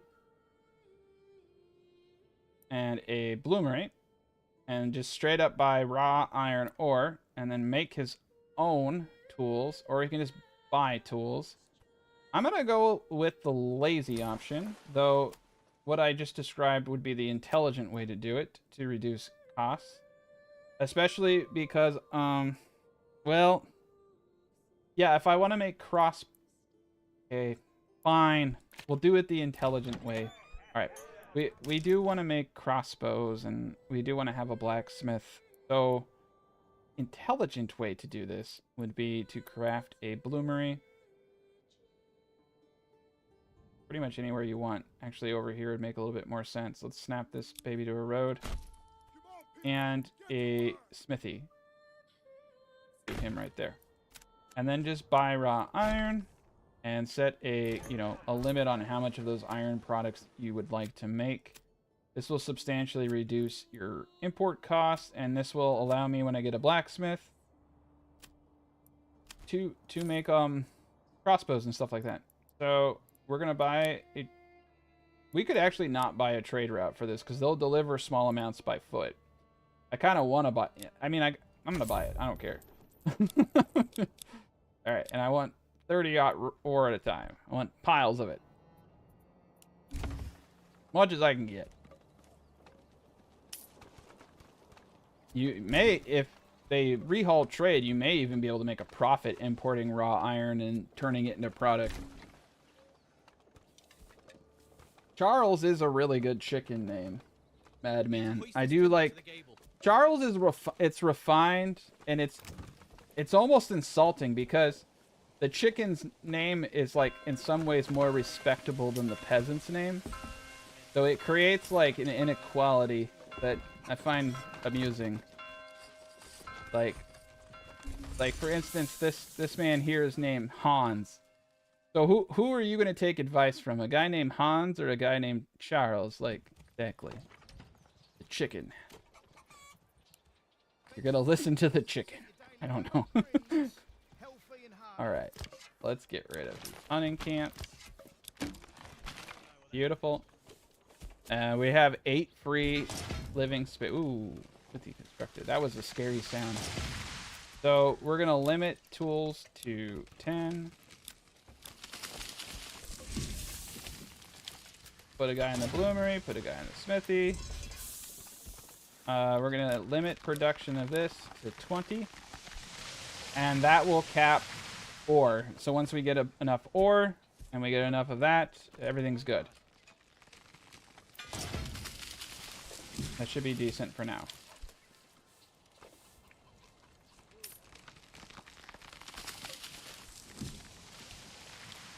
I'm going to wait till about 15 days. 15 days is a good number. We're going to put a 10% tax on these people now. Like I said, if I wanted to go to 75% to get 2 families per month, I could. But you're going to gain families so fast. And you just want to really make sure that you're, you know, taking time to enjoy the game too. So I don't really care. We're going to slow boat it. We'll be fine. We're going to need to get a second granary, though. We're getting big. And we're going to need a second warehouse worker. Beautiful. Oh! Okay, yeah, we'll most likely want another storehouse. I need 2 more houses. This is actually, right over here is not a bad place to put another storehouse. Right across the street from the trade post. I'm going to, like, not put stuff here, though. See that dot? I want to make sure that I don't screw up my trade post again, so I'm going to try to keep the road a little nice. That's a tavern. I don't care about the tavern. Alright. Let's put 2 individuals into trade. Buy another horse. Let's, we got Jesus. Alright. And another thing that we need is a place to make clay tiles. I think we're just going to place that on the back streets over here. Place it anywhere we want. I don't want to place it there. Yeah, we're going to place it back here. Let's take a gander. It looks like they've done a good job of destroying the forest here, so I feel accomplished. We're going to pull these dudes out, and we're going to go over... Oh, man, look at all the logs over here. There's a lot of logs.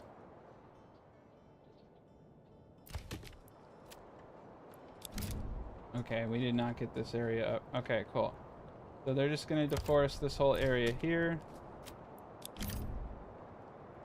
Everybody's going to have a good time. Perfect.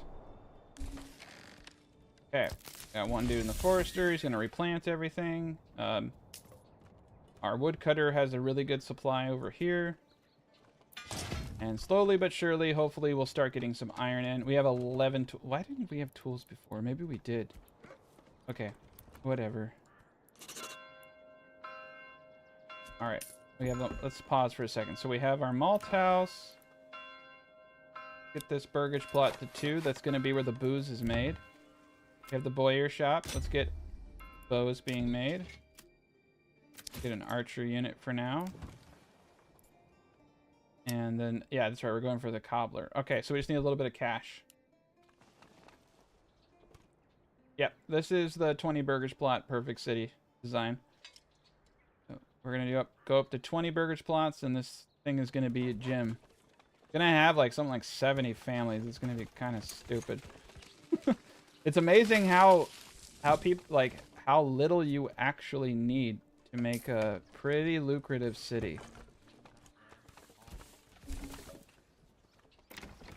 All right, keep getting these burgage plots up. Get that passive wealth going. We're spending a little bit of our money getting the smithy and all that going. I'm actually inclined to.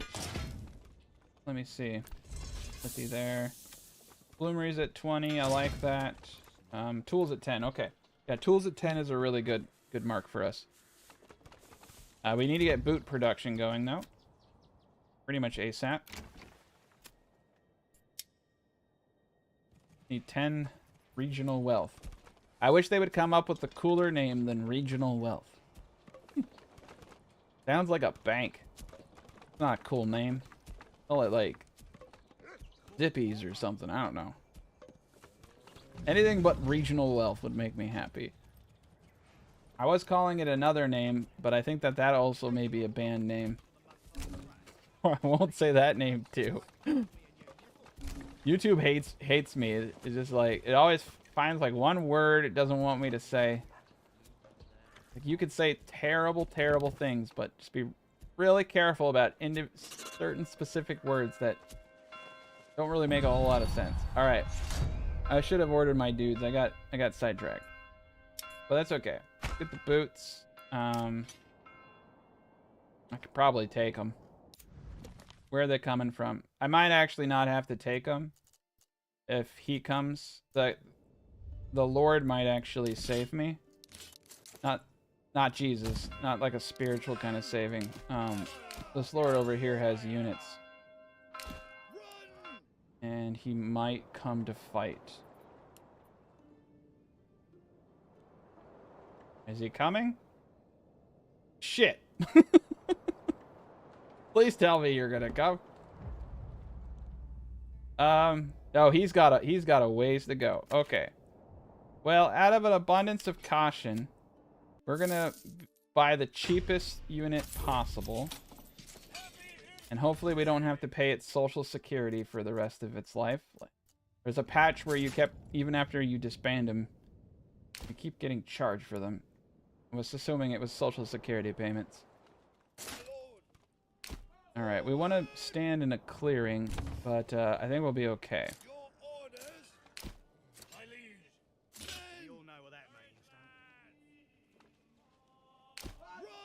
That's good enough. We're gonna use the straight trick. Get him here.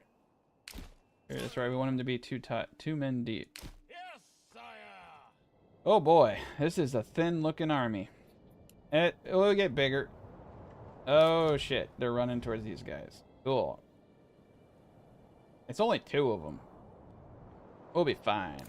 I don't know what... Okay, yeah, it actually... Oh, there we go. Problem solved. Hey, guy. Oh, look at that. And money. This is a good day for me. This is a really good day for me. We got money. I don't have to fight anybody. Man, things are looking up. Where do I want it? We're gonna put it into the town. I need that money in my town. There we go. Okay, cool. We're gonna disband them now. So yeah, that paid for itself. Bandits are gone. Feel better about my day now. Let's upgrade this to level 2. Pop out the families. Pop out families. Cool, cool, cool. Ooh, yes, yes, more chickens. I love it. That's what I needed that money for. Yes. Okay, cool. We're grown. We're growing now. Everything is going good. Okay, cobbler is up. We're only really gonna need about 20 boots, so I'm just gonna set it to something arbitrary like 40.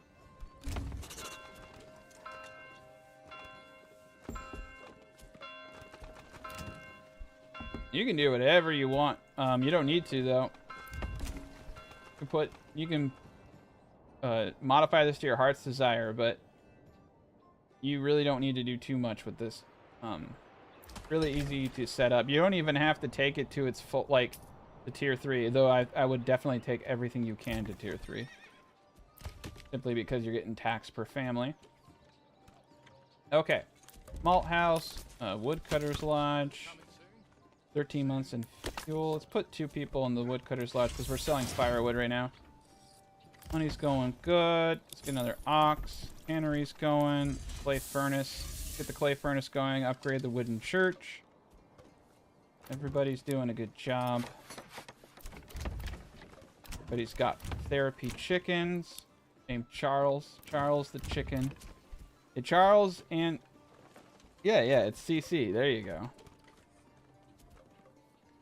I guess if I wanted to keep names like that, the ox would have to have an O name. And I don't know any O names. Okay. So if we want to get all these fish, we're going to need at least like 6 families. We're just going to do 1 per fish. That's going to start bringing in a lot of money. The fish especially. Yeah, that's going to be a lot. All right, so the eggs are really helping out. Once the apples come in, that will be great. This is one of the worst benders I've ever made. It starts to look really neat, though. But it's just dialed in. It's a very good outpost. I can't wait till they have city walls. This would look way cooler with city walls. Oh, shit. What's going on over here, guys? Well, that's fun. They're trying to get into this burgage plot, and they're just going to ram it until they figure it out. What is going on? Firewood cutter. What the Okay. I think these were soldiers. No, those are not soldiers. Well, they're dead. They're all dead to me. That's what they are. All right, so it seems like we still have some issues transporting timber. Oh my god, that's scary.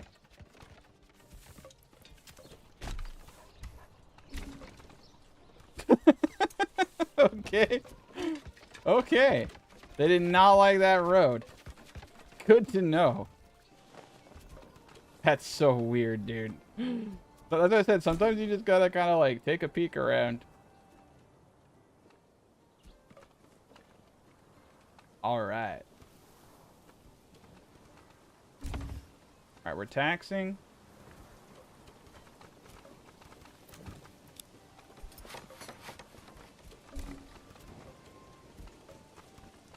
I don't know. It's fine. I mean, it won't cause an issue. I personally, I even kind of shy away from using these roads unless I see a value to it, because they're already all connected, and they'll take the shortest path. It also looks kind of cool when you look up, but it's all good. Sometimes you just gotta play with stuff when it's not working right. Okay, this is gonna be a brewery. So we want a blacksmith, in my opinion, since we've gone the distance here. So we're not gonna do the joiner's workshop anymore. We're gonna do a blacksmith. And I really do recommend that you get these houses up when you can. I don't want to do it there. That's where they're getting the firewood from. Yeah, let's do it. Do it right here at the end of this road.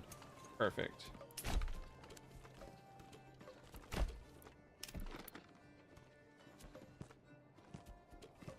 Like I said, you can do these double burgers plots if you ever. So if you change your mind, just add an additional family. If you don't want to, if you just want one family, then just don't expand it.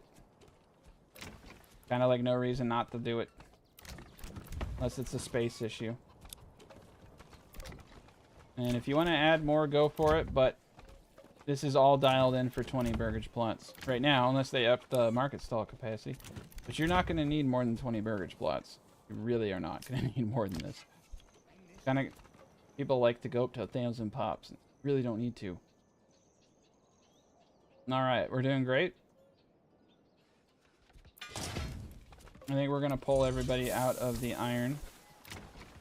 The brewery is up. We're going to put our ale limit to around 50, which is 50 burgers plots worth. Not going to increase that. Okay.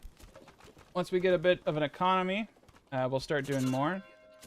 We actually do have kind of an economy.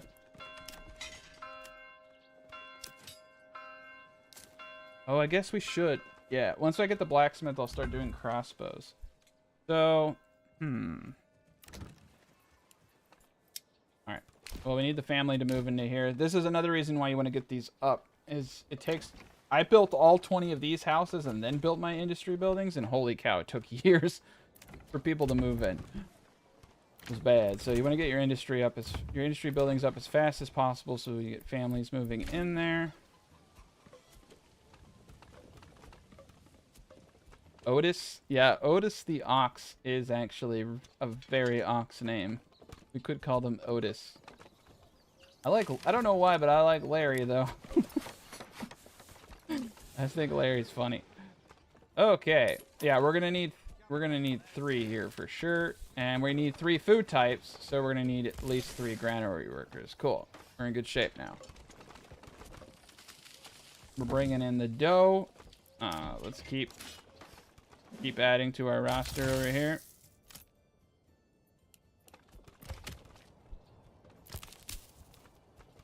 Perfect. All right, we got a backup storehouse if this gets full. Possible. We're gonna just do 1 archer unit. Good. Trade. I want to start selling. Bows here as one of my main trade items, so I am actually okay purchasing this route. And we're gonna sell anything we make over 30 bows, and we're gonna make 80 bows at any given time. Perfect. All right, and once we get this out, once someone moves into that and I can upgrade it, we'll be in good shape. Get this wooden church upgraded now.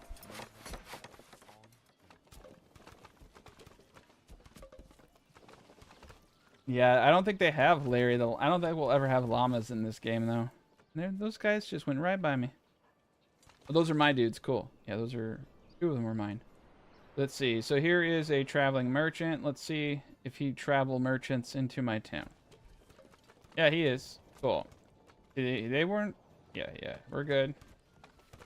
Sometimes you just gotta watch the pathfinding, make sure it's working. Cool. But he's going by foot, so he bought like 2 fish. What a jerk. What a waste of my time. Alright. Smithy, bloomery. Alright. Yeah, we got the malt house, we got the brewery. We need more ox. Yes, we do. Play furnace is going. Another bandit camp, eh? Where is the bandit camp? Oh, it's right there. Let's get it. Alright, so let's see if they actually fix pathfinding. So before they would get stuck in these little trenches. They reworked it though so that people don't get stuck in here, but it does seem to be doing better. I really need to learn to hold my opinions though before they make it. Okay, here they come. Oh crap, when everybody was running. Alright, just put everybody 2 tiles thick. Alright, we're in good shape. There we go. That's a beautiful thing right there.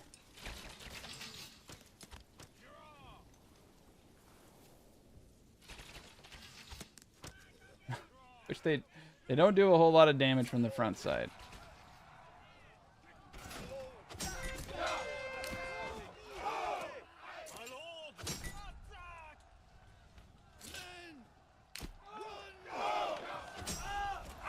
There we go. Now they're done.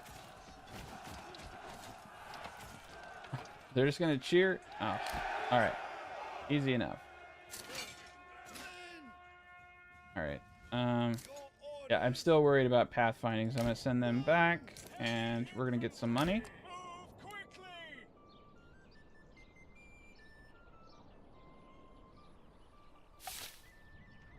Oh wow, 386 in town. I'm gonna put this into the treasury so we can get more retinue faster. There we go. Cool. Everybody's in good shape. Quite a bit of food. And the eggs are still coming in pretty good. Very good. All right. Yeah, so this is where the game gets a little stalematey. Because you're just kind of waiting for everybody to come in. But we got a lot of good stuff going on. Got the tanner. Got a clay furnace. How much clay do I have left? Yeah, that's a bit of a journey right there. How much stone do I have?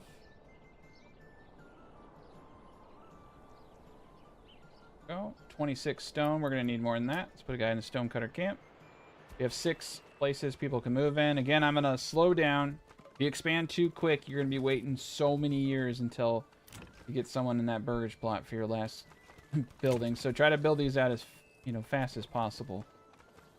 421. Okay, I think we're in a spot. So we want to hit tier 3. We have 3 food types. Everybody's happy. We need to get the hooch. So if you were smart, you would try to grow as much barley as you possibly can. And there's lots of good spaces for it. As long as it's bright yellow, 40%. But the whole point of this is that you can just do it through trade. That way you can focus those workers on other things. I would definitely do this. I'm just trying to show the resilience of the build. But I would definitely do a little bit of barley farming. Especially, like, sometimes you don't even... This is actually a lot. That's like a lot right there. This is a lot. That's why some of these bigger maps are actually nicer. Because you have a lot more chances for patches of barley like that. But what we're going to do is go to our trade. And we're just going to order the basic barley. And you want to do a bit, like probably 20. You do want to buy a route. You want an establishment. We want to have 4 horses, even if it's in a... You can only put 2, but you can use 4 horses in the trade post. We're going to get another guy in the trade post. And we're going to get a dude in the malt house. We're going to cap malt production at 40. And we're going to cap alcohol production at 50. And this should all kind of even out. So once we have 50 booze, we'll, you know, things will start stockpiling. We'll have a good synergy. Let's put one dude in the tavern. With the overstock, so they were supposed to have patched it so that taverns and granaries don't like steal alcohol from each other. Taverns aren't supposed to steal alcohol from each other. And if you have two small taverns, that will actually equally work together to hit a 100% entertainment. So you can, before, like, it would favor one tavern over the other, and now they'll work together. So we'll get the booze coming in. Our economy's picking up. We are selling bows. We are doing, you know, a lot of cool stuff. So, very good. Cobbler is doing his cobbling. But is the boyer a bowen? Okay, we've got how many bows? 32. Yeah, I really want to start getting some crossbows here. So what we should do is just do a initial build-up phase. So we have that over here. We need to get this blacksmith up as soon as possible so I can start doing crossbows. So yeah, once we can make our own iron parts, I'm gonna be cruising. Oh, there we go. I knew there was a house missing. Yeah, tab is definitely your friend. Doing good. Next thing we're gonna get is a I don't know. I actually might go into honey before fish. You can go whatever direction you want. I'm not really feeling the fish right now. I feel like just having the rich deposit of fish is pretty crazy stupid.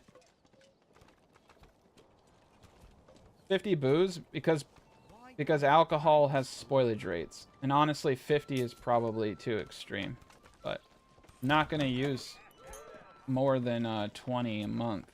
So I want to have a good surplus, so if I don't get enough barley, because trade is kind of random.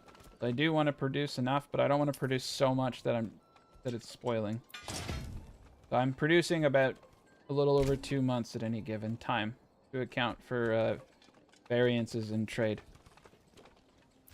Everything spoils in this game. So, and it's like 2 to 3% for certain things, but when you compound spoilage, it's about your average, like, even in a large upgraded granary, like 22% to 30% of your carrots and apples will spoil year over year. Booze, the same, like 22. So if I have 100 booze, like 20 of it's going to spoil. That's a lot of wasted money. It's like a lot of money I spent on that barley and all that. So you do want to not overproduce. There's a cost to it. Cool, we're in good shape.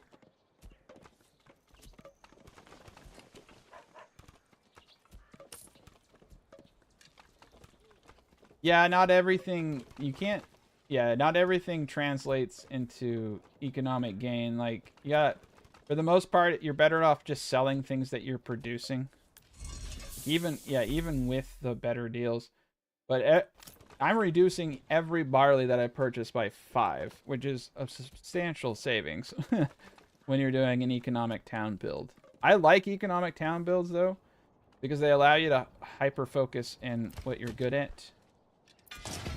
But you can easily fulfill all of your booze needs once you get the basic setup going. One thing that happened to me, though, is... Oh, shit. Okay, we don't have it. I disable ale being stored in the granary.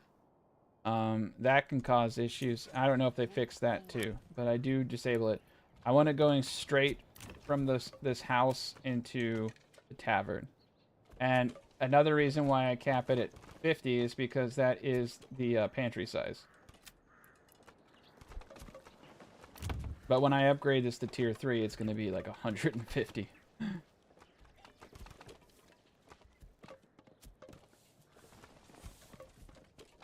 Yeah, if you have rich farmland, like, mass-producing booze is probably a pretty smart thing. Oof! That got all... That new month kind of glitched me out there. Alright, we got 2 more available living facilities. For the love of God, move in. So this is what I was talking about. Like, you don't want to expand so quick. We have 20. So we have a perfect 20 burgers plots. So we are not going to need any more storehouses and or granaries, but our leather is catching up. We're going to need one more market stall for when we hit tier 3 housing, so I'm just going to preemptively do it. We have 4 food types already, and we only need 20 of each. So you can see the eggs are fulfilling. That's another thing about small burgers plots too. It's a lot easier to keep them happy.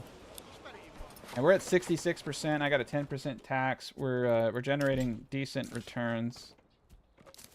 I mean, this isn't even. We're actually like at like probably like 20% of the power of this build. We haven't even got there yet. Right now we're building it up.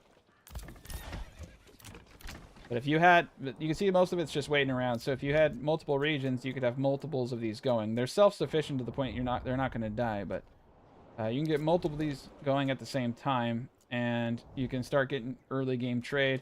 Like for this, I would specialize in getting fish. I'd probably put a trade post right here. What we've been asking them to do is allow us to build multiple trade posts, and much like the storehouses, select which trade items they have. So here's the so if you're wondering why I only use one trade post, so here's the problem with trade. So in this patch, they updated it so that it used to be a merchant would go to the closest trade post and purchase from it, but when you sell items at a trade post, you can only have 50 items. Well, why did it go up to 59? They may have changed it. You typically can have only up to 50 of each trade item. And so if I have 45 bows here and I have 5 bows in another spot, if it goes to the trade post with 5 bows, it buys those 5 bows and it leaves. So you don't want your goods split between trade posts because you run into the problem where you get this massive inefficiency. Like the trader that you bought the route for comes and buys 5 bows instead of the 45 bows. And so now the trader goes to the nearest, no, the trader goes to a random trade post. So you can't even control it with proximity. You used to be able to like put your trade post, you know, close to a trade route. So what they need to do is just let us control what goods are sold everywhere. Because if that were the case, then I could have a trade post that just sells fish, right? Have a trade post here for selling fish and selling apples and veggies. Boom. And then I could have a trade post down here for selling bows, selling this, selling that. So I like to focus on 3 to 4 goods just because of the way that the game currently works, but that's why. That's it. It's just really, the trade system is really broken. But trade overhaul is coming in the next patch per Greg. He's only talked to me once in the past 2 months, and that was all he told me. That's the next patch. So he's a very busy man. Yeah, it's going to be the next patch. So the next patch is going to focus on trade overhaul. And that's going to be a game changer because that's going to also impact town layouts and like what you go for. I could definitely see like if they revamp trade, it's going to, like, that's the thing they need to do to make taking other regions viable. Because like over here, look at this rich iron deposit. Like I said, imagine taking this region, hitting pause here, going deep core mining, doing helmets, doing mail, dealing armor making, and then selling all of that in a I mean, they might actually redo trade entirely because trade is weird. It's like it's random, it's not consistent. It's weird. And then you have the pathfinding, like you have physical traders and all that. So one of the biggest limitations in this game for large populations is that they're not efficient at trading because you're basically limited to for an efficient trade, you're limited to a couple of items, so it favors small settlements. But a large settlement could definitely, if you could get to the point where you could trade 20 different items, or you could trade more than 50, like you'd be able to have larger cities. So that's another reason why like things like this 20 burgers plot, like I'm getting at, is that you get to a point where the king's tax on your family is greater than the a tier 3 gives you 2 regional wealth per family per month. The king's tax goes in excess of that. So the more people and families you have, the greater that tax is. So the less people you have and the more tax revenue you're bringing in, the better off you are. You get what I'm saying? So having more families is actually a detriment if they're not creating greater economic activity, and which they aren't, because, like I said, the trade system doesn't support it. All right, vendor plot to or Burgish plot.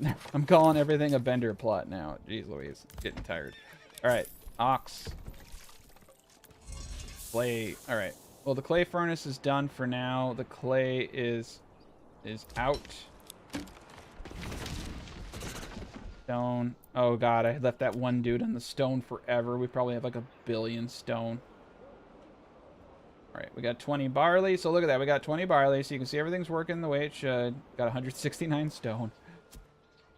And yeah, the lumber camps are doing great. Everybody's doing great. Perfect. We're in really good good synergy here. Yeah, I guess they're gonna make it so that if you don't pay your tax, you get a negative approval, and or the king will eventually attack you. And I'm like not gonna pay my king's tax because I want him to attack. Jeez Louise, I always forget to put that forester hut. He just grows trees around the forester hut.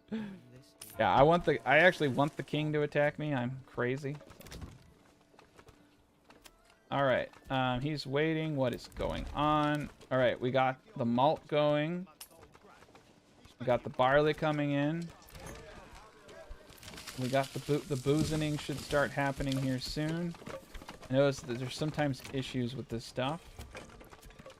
Crafting. What do they do? They're they're just brewers. Cool. There's a little bit of a delay. Okay, there's the booze. We're just gonna like stalk this guy like a crack addict in a Walmart parking lot. Where is the booze? All right, transporting. The sun is transporting the first bits of ale. His name is Ditz. The fitting name for a man who transports. I don't know where they're making this, in their bathtub, or no, he's actually just getting the malt. He's getting the malt to make the booze. Alcohol is there. Eventually, one day, we will be good enough. This is why sometimes you have to enable the granary, because granary workers move this shit. But also granary workers can... Okay, there we go. You can see him pushing the booze. One booze. One booze, please. But this should be pretty quick. You saw it's just in and out right there. I may actually upgrade the living space on this. All right, so we got tier 3 on a couple houses. I think we're actually going to tier 3 this house first. I need more of them making my booze. There we go. The booze is coming. It's slow but steady. All right, tier 3 it is.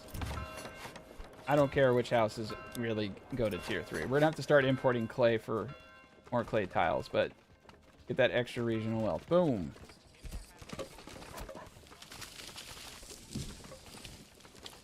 No, you won't see negatives for not paying taxes right now, but you will in future patches, is what I'm saying.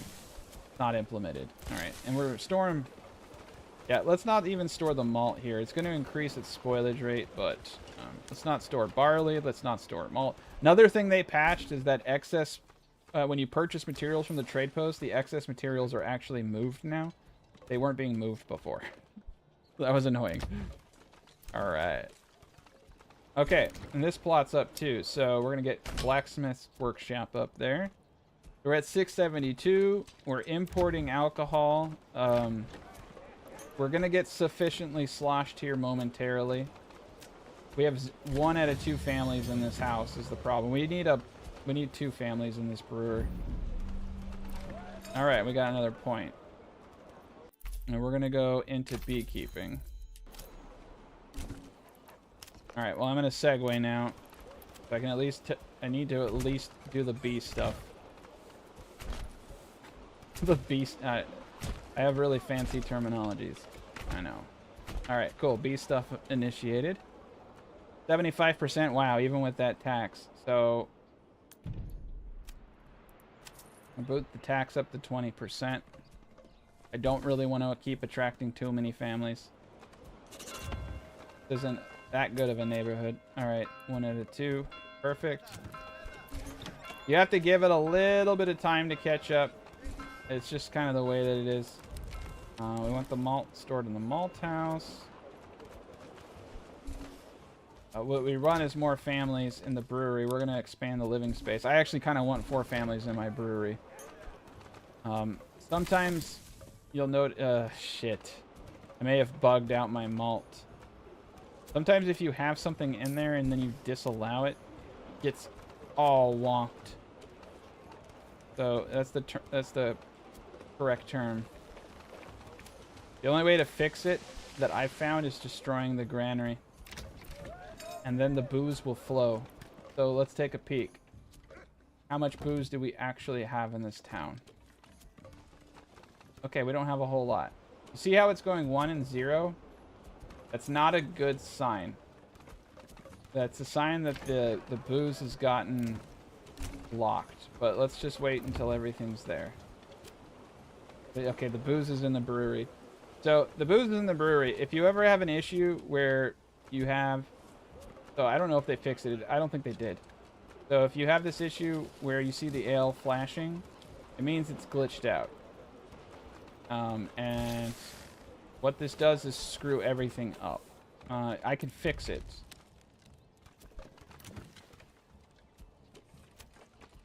Waiting, going home. So they did not fix this. Okay.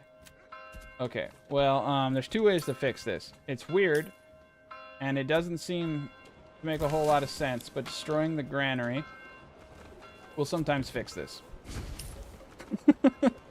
So we're going to destroy the granary. We have nowhere to move all this food now. But this has done it for me. There's just something about destroying that granary, or destroying the spot where the system. Yeah, it's still glitched out, but I can fix it. I have the power. Okay, we're gonna destroy the market stalls. We're just gonna make a giant mess. I'm gonna put the granary here and get the granary up. You don't have to worry. They'll eat out of the pantries. They'll eat off the floor. They'll figure out how to survive. They're very strong. Oh, it's still bugged. Nope. Oh, it's unbugged. See how it stopped flashing? See how it says just 0 ale now and it's not glitched out? All right. So this is important. Deselect all of the alcohol stuff. Then let's put 3 into, or let's get the market stalls up before we upgrade so they can start at least doing their jobs. I don't really care how they do it. Alright, so we need 4. Okay, whatever. It's fine. I'm just gonna put 3 dudes in there and we're gonna upgrade. This is how I fixed it every time. It took me an hour to figure this out. It makes 0 sense, right? Why would you have to destroy your granary to fix a building that has nothing to do with anything? Doesn't make any sense, but it works. Alright. So now it's unglitched, and eventually the alcohol will flow once more. See, we have malt here, and they're not moving it.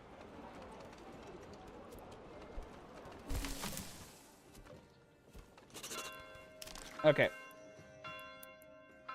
What we're going to do is something a little counterintuitive.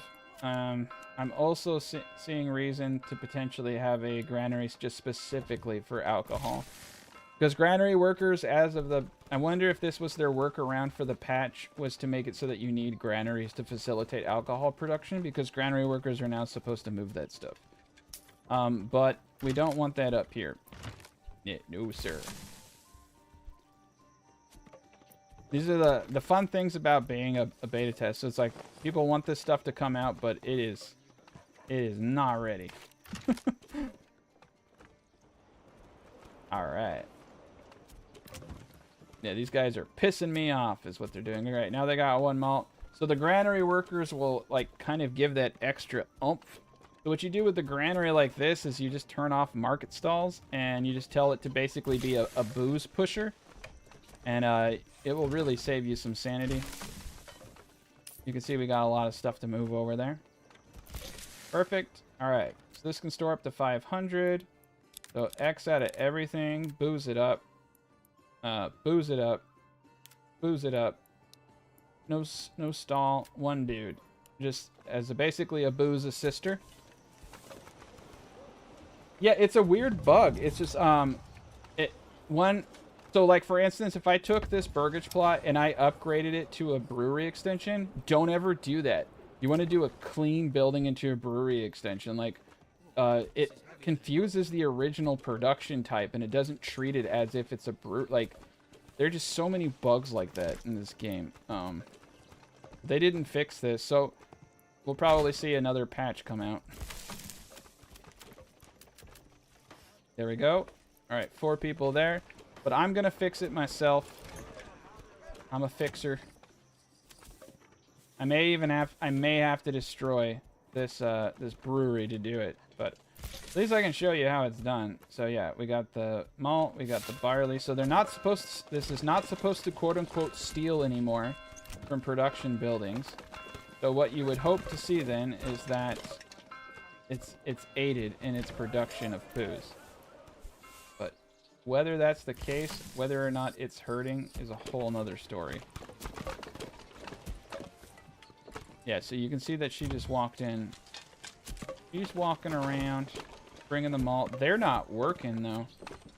So they're all glitched out. Alright, so what you want to do in this situation is look for the flashing lights. So our malt is at 40. Our malt is not flashing. Shoes are not flashing. We're at a perfect 40 malt, and they're just not producing.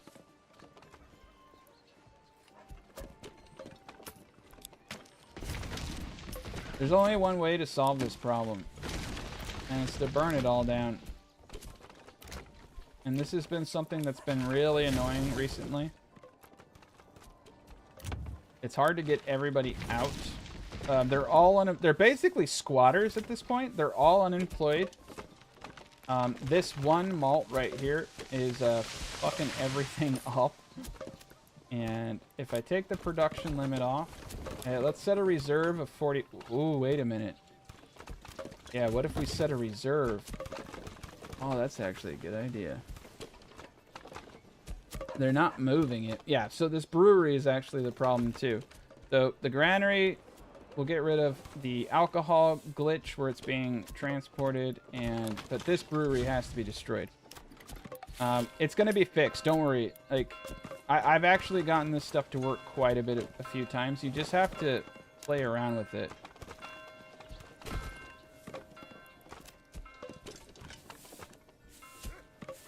There we go. No big deal.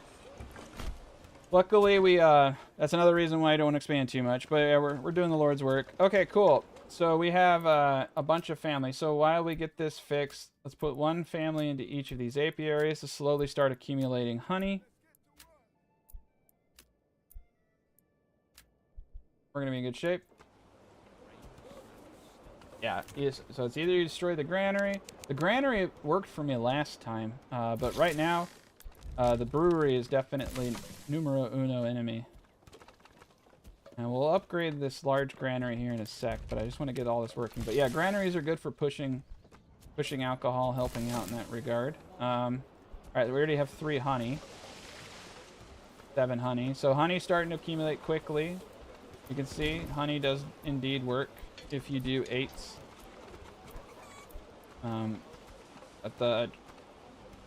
It's random-ish. It's some RNG-ish stuff, so the more of them you have, the more RNG you get. Pretty weird. Alright, so we got honey going, we got apples, we got eggs, we got veggies, we got fish. Pretty much everything a growing boy needs. We're going to upgrade this to level 2. I wonder if something happened when I expanded the living facility when it was already a brewer. So let's just not so weird. Sometimes this game makes my soul hurt. But I'm a trooper. I think what we're going to do is use the reserve system for the malt house. I think that could actually be the ticket. So let's just keep it Let's just keep it as one family and see if that works. We're gonna get up a brewery extension.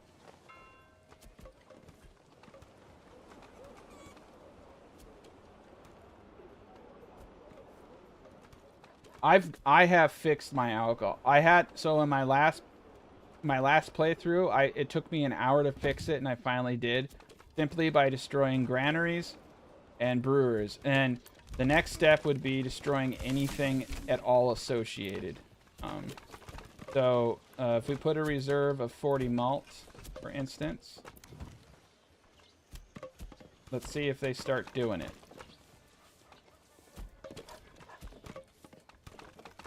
Get to work, people.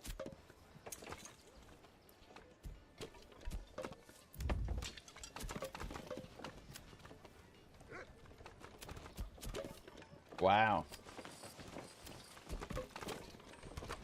Getting fuel supplies. Thank you, jerk. Okay, requires fueling. Okay. They got the fuel, so they needed to get the fuel before they can get the booze. Going home. Nothing in the van. Okay. Alright, so now I'm getting scared. We got 40 malt there. We got the barley. We got everything coming in. And the booze is not coming in. And I got this working just yesterday, too.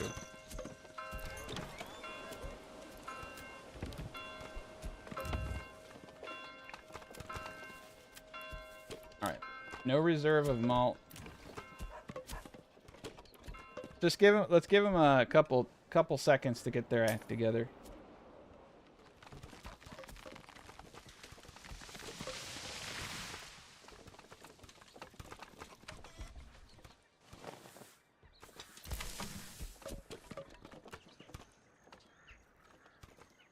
All right, so there's 4 booze in there. Well, what's going on? Are they making booze with their minds? Okay, the booze is being made. Finally. Okay, here, it's fixed. I just had to let it catch up. All right.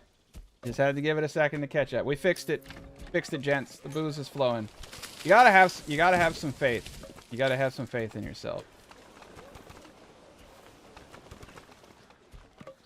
Yeah, getting rid of the reserve worked. You just gotta, I mean, you just have to have the kind of analytical mind where you just go through and hit stuff randomly. There we go. We're in good shape now. Yeah, the reserve didn't work. I think the granary is helping a little bit just to keep things organized.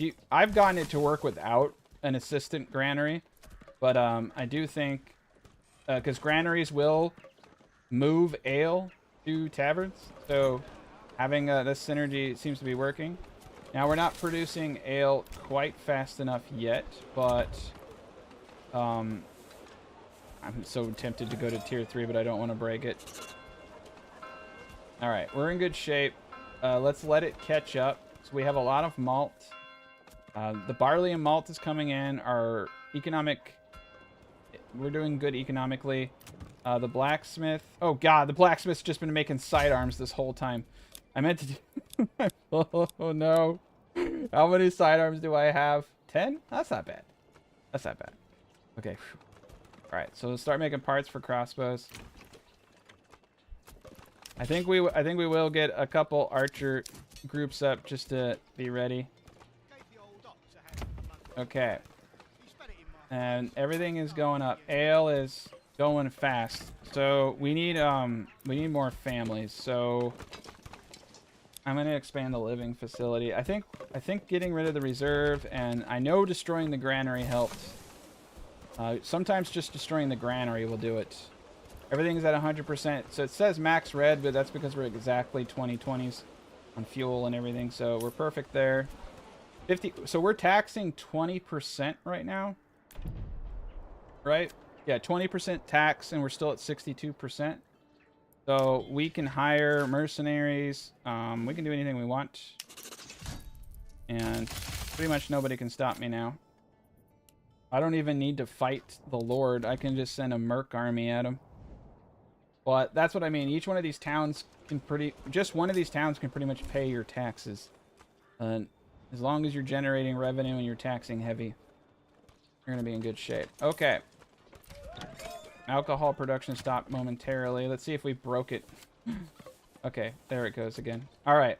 So there's more people, bigger pantry, bigger storage. Oh, yeah.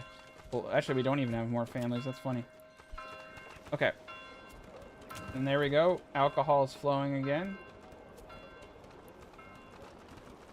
I'm going to leave this guy at tier 2 for now.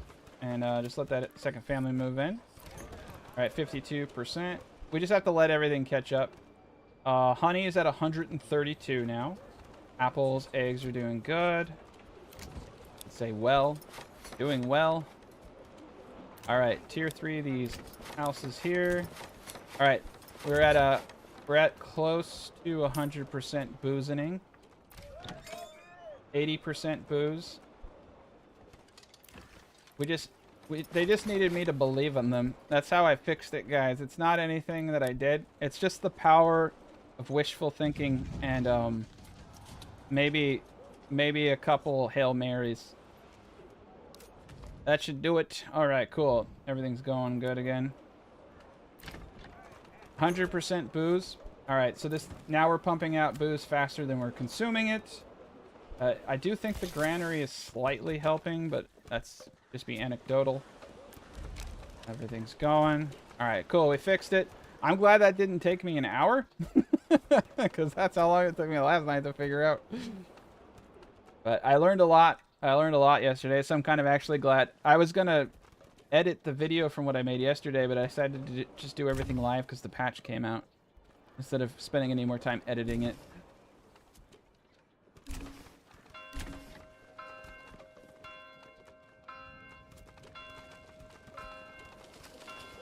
Okay. All right. Yeah, we're golden. So every one of these I up is going to increase how many families can move in by 2. I just basically want to get my farms up to 4 families at a minimum. The reason is that 4 families can harvest. You don't have to care about what job a Bender Burgage plot does. 4 families harvest this so freaking fast that it's really not that big of a deal. I just wouldn't have I wouldn't have them do granary jobs. I would have them do storehouse jobs though.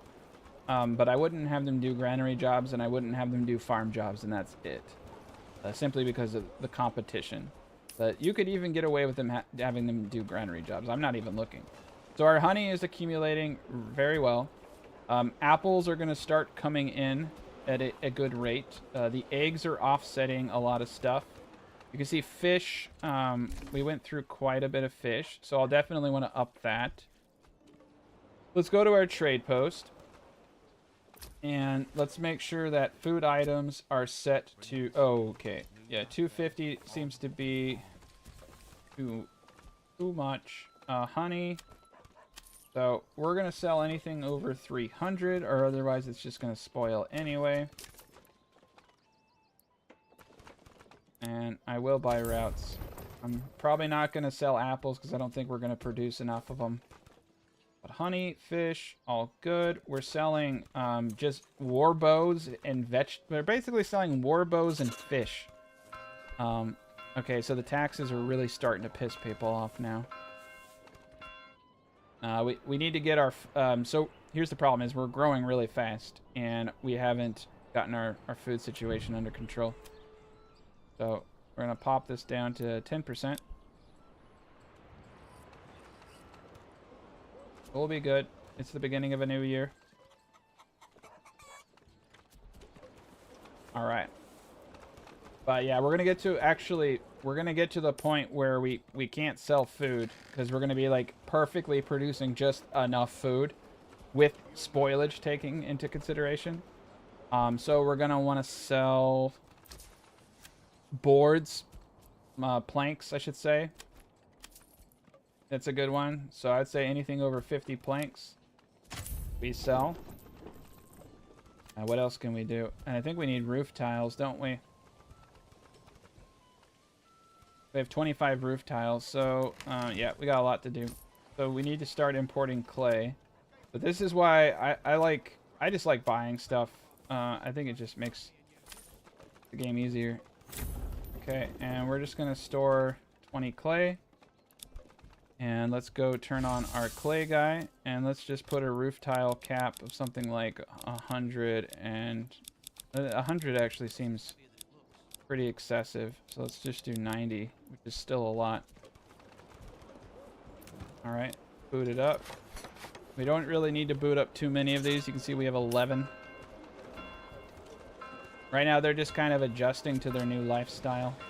We have 100% variety bonuses. It's kind of... Gotta let it catch up. It's kind of glitched out right now. Alcohol is 100%. We have 21 ale that hasn't been consumed. We have more ale than we know what to do with. 64 ale. So booze production is in perfect equilibrium. We are bringing in a lot of iron parts right now, simply to produce crossbows and raiders. I was wondering when the hell they would come. So the raiders are coming from over there, which means they're going to have to cross this bridge.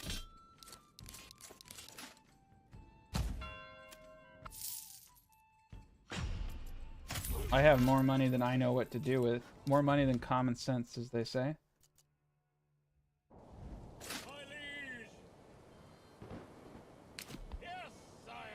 Alright, let's speed this bad boy up. I don't know which direction the raiders are going to come. Over there. So they're going to come from across the bridge.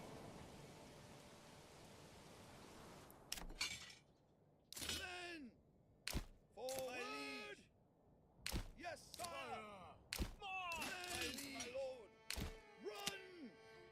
In case those guys don't get there. Actually, my retinue are cheaper than my spearmen, technically, to me. I can just buy more retinue. I did not need my mercs for this. This is... yeah, honestly, I can just rebuy all my retinue if they die. But I have so much money, I don't have to care. And actually, yeah. Who cares? Who cares if they die? Alright. So we're creating iron parts, which means that I am going to switch now to crossbows.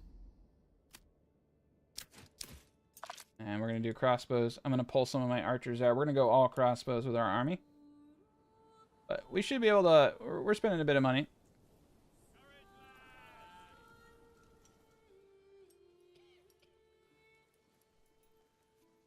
Perfect. Alright, here they come.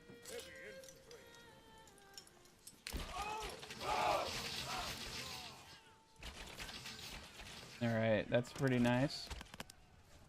Yeah, crossbows would have taken them out by now. So, all right, here come these gents.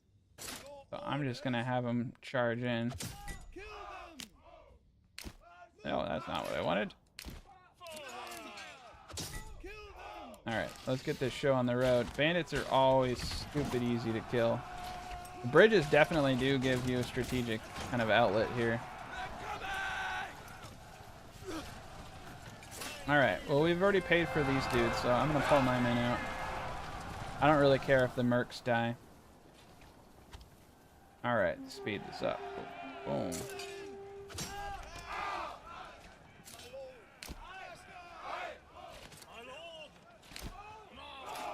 Yeah, they did a good job. The pathfinding doesn't seem to be as bad, but the ale production, it's got some issues still.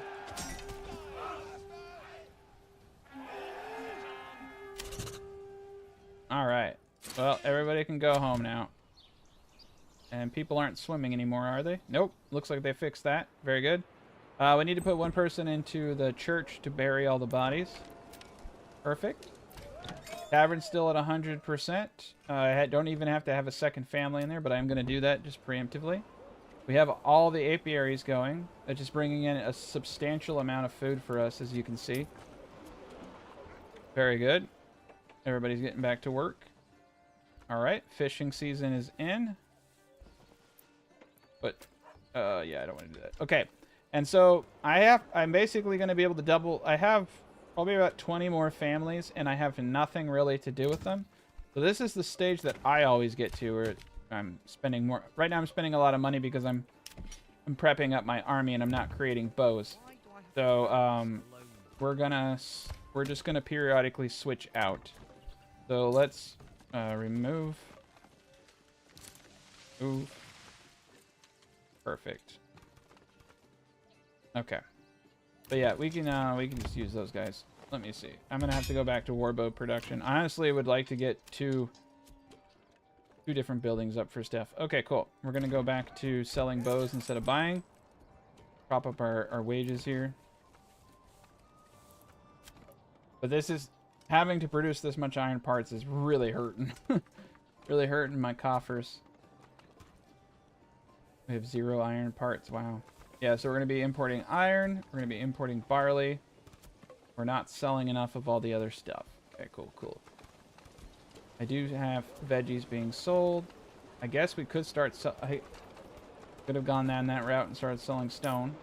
One of the best items in the game to sell is raw iron. You can make thousands. Like, honestly, like, just, like, get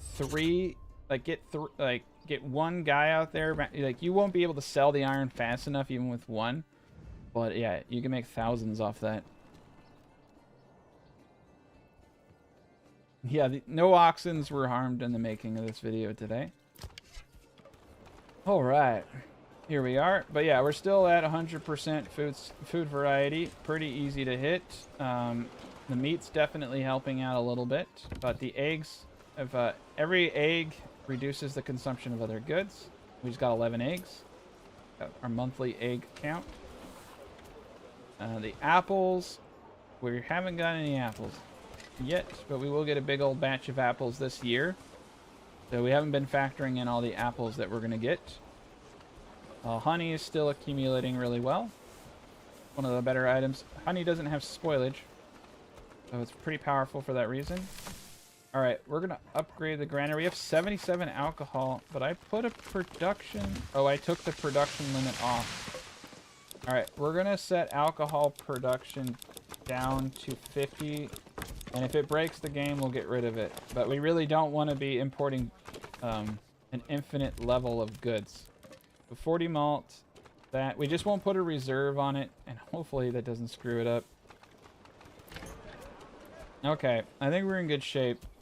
We have quite a bit going on. We're going to do 4 here. Okay. Oh, thanks for joining, Matt. Welcome aboard. Or what? I don't know what to say. I don't ever know what to say. I don't think anyone says welcome aboard. All right, forester. Let's put 2 in the forester and 1 in the logging camp down here. And let's take the dudes out of the forester. Oh boy. Oh man, I don't really... Like, we have 10 extra living spaces, and... Yeah. 214 honey. Eggs are going fast. The eggs definitely, I think, are worth it. They help out. Every little bit helps. So I am trying to skirt with as little food as possible being produced, so that the workers can focus on economic activities like cutting wood and making stuff. But I'm gonna have like 30 or 40 free families, so you could easily do some bread production, even on a crap place like this. It's not that difficult to do. Even this yellow stuff is good. The green stuff is better. You could easily spend your point, though, on rye cultivation. And you don't need too much. You're going to need 1 for the windmill, 1 for the oven, and 4 people for the farmhouse. If you want to bring in maybe like 100 bread. Yeah, like 5 families right there. Bring in another 100. We're doing all right, though. The apples haven't come in, which is really starting to piss me off. What year are we on? Year 5. That's why I say 5 years. People keep telling me it's 4 years now. But it depends on when you get the apples up. If you get the apples up later in the year, it typically takes 5. All right, here come the apples, finally. See, I had to coax the apples out. I had to insult them. I had to doubt the apples for them to come back. So I should be getting I should be getting something like 200 odd apples at least. Ideally I should get 240.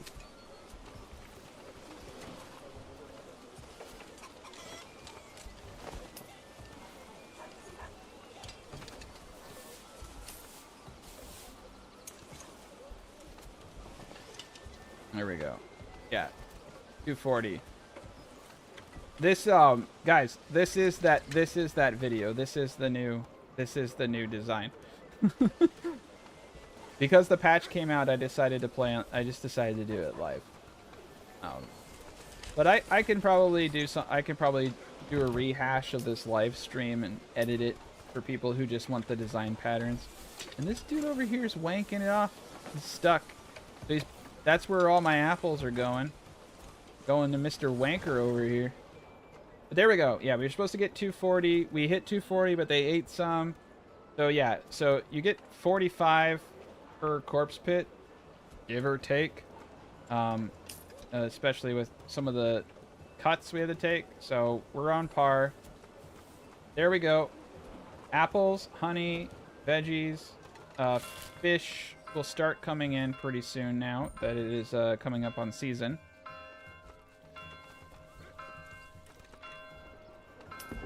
But yeah, this is the design that I was working on. I just decided not to edit the video because the patch came out. And a lot of the issues I had when making this city have actually been resolved outside of the honey. And what's kind of cool is I was actually going to cut out the entire portion of me solving my alcohol production issues. So that's the one thing about live streams is that you get to see everything. You get to see the good and the bad. So you get to kind of see the mental process I go through when I'm trying to fix this stuff. But yeah, this is the design. This is basically a Bender Brondo Flex. It's actually I wouldn't say it's a Brondo.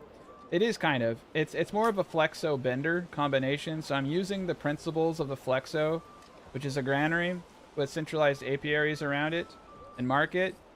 And then I'm using Benders instead to get the exact amount of food that you need. But I'm also incorporating my Shield 2.0, and that I'm using burgage plots in between the farm plots and using eggs in conjunctions with the proximity to a large granary. So you can see every food producer, all of this is food producing items centralized around a granary with very basic rudimentary roads leading to the least amount of logistical movement as possible. Could I get it probably dialed in crazier? I don't think so, actually. For how many things I'm trying to keep in a short distance of pathfinding, this is actually pretty tight. And then you have the apiaries being right next to the granary. All of this is basically just reducing the amount of work that granary workers need to do, making sure that they're efficiently stocking. And I don't think you're ever going to need more than one granary for all of this, because I'm not overproducing food. I'm just like really dialed in on exactly how much you need. I'm a little disappointed in the fish. I think what we're gonna have to do is stop selling fish. We're supposed to be pulling in like more fish than I am anything else, and it's letting me down. The honey though, because it doesn't spoil, I'm happy to sell. Same with veggies. If we get any excess, I don't foresee us doing it. We're just gonna actually turn off all of it but the honey. Barley's coming in. We're exporting planks now. Yeah, we don't have any. But what I'm trying to show you is that with just basic materials like wood and stuff, like I'm not really playing to any of my strengths, which would be going into deep core mining and stone. Honestly, using barley fields so I don't have to import anything. But you can see as soon as I stopped producing crossbows, my money's coming back up. So this is like, once we have our crossbow army, this is completely sustainable. Like, it's completely sustainable. You're gonna actually produce more money than you need out of this. But the boost, so you can easily purchase enough alcohol, or you can purchase enough barley to produce enough alcohol without barley fields. If you go higher, if you want to go to 1,000 pop though, you're gonna need a fertile region, and you're gonna need lots of mules and equal. The problem with it is, use mules, you have to like give them something. So, my opinion, the best thing to do in that scenario is to in your large city is to produce something very valuable, like a double iron kind of thing. But to be perfectly clear, if you do want to build the largest city you possibly can, you're just better off picking an area that already has, like, re-rolling until you get perfect farming. Because otherwise you need like 20 mules to get enough barley, and it just don't work out, man. It don't work out. I've gotten close. I've gotten up to 600 people with producing like on cropland like this, producing like barley in the yellow regions and importing it. I've got up to 600 pretty efficiently, but you can actually import more barley. And another thing people don't realize is don't just import barley, import malt. Import malt as well. So if you import barley, malt, and then if you get even rich, if you want to get richer, start just straight up importing alcohol. If you're importing all stages of it, you could technically get away with it, like, especially if you turn off foreign trade routes and you just buy it from yourself. So you can get a much cheaper rate from yourself.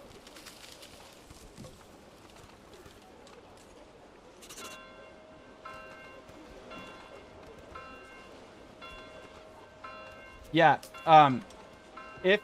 if you watched my guide, if you watch my Manor Lords 2025 guide, I have chapters in it, but I have a whole chapter on spoilage, and I go over the figures that Chilled Sloth has been able to accumulate, and those are fairly correct, is my understanding, because he's in regular communication with like the dev more so than I am. He's really smart. I mean, the dude is just on Manor Lords all the time. There are a lot of people who know a lot more about this game than me, and I know a lot about this game, but there are people who are even more hardcore to me, and so I've been communicating with a lot of alpha testers on this stuff, and so if I'm wrong about something, they're pretty good about explaining to me why. So I'm trying my best to present the best information as possible, but I would say I'm about 95% correct, but there are certain things that I missed. Like, for instance, I thought fish sucked, and I was wrong on fish. And fish are actually really, really good. They're not giving me any love right now, but we need to get the perk so we can fish during the winter. But fish are actually excellent once you understand how to harvest them. So there are little things like that. But for the most part, a lot of this stuff is pretty hashed out. So I have... Yeah, I mean, I just importing the barley alone, this is inefficient, to be honest. So we're producing a lot more than we need. But we have it capped at every stage. I would even argue that we could set a production limit down to 30. And we could set an alcohol limit down to 40, because we're just sitting on alcohol on our system. And it's just not necessary. And let's go. We're burning money. I'm gonna put this down to 15 because it's just sitting there. It's just sitting there expiring. All right. But I can upgrade all these to tier 3. I just really don't want to. But you can see we're burning through the apples. The honey is something you're going to be trading a lot of. I will be honest, I took this to 3/4 the way and it was stable, but I did it with berries. With fish, you're definitely going to need to get the advanced pond keeping perk. You're definitely going to have to get that. Because not being able to pull food in the winter means I'm eating more of my apples, veggies. So that's a problem. Because of the way equal consumption works, if I don't have the good equally available for all periods of time, it's going to put unnecessary burdens on the food groups that I have, and that throws it off. Like, some people say, like, oh, I can't get honey, I can't get that. It's like, well, you need to make sure you're producing equal amounts of all food so that you're not over consuming, you know what I mean? So right now, not having fish in equal portions of time is really throwing off my food groups because we're consuming more of those during those periods.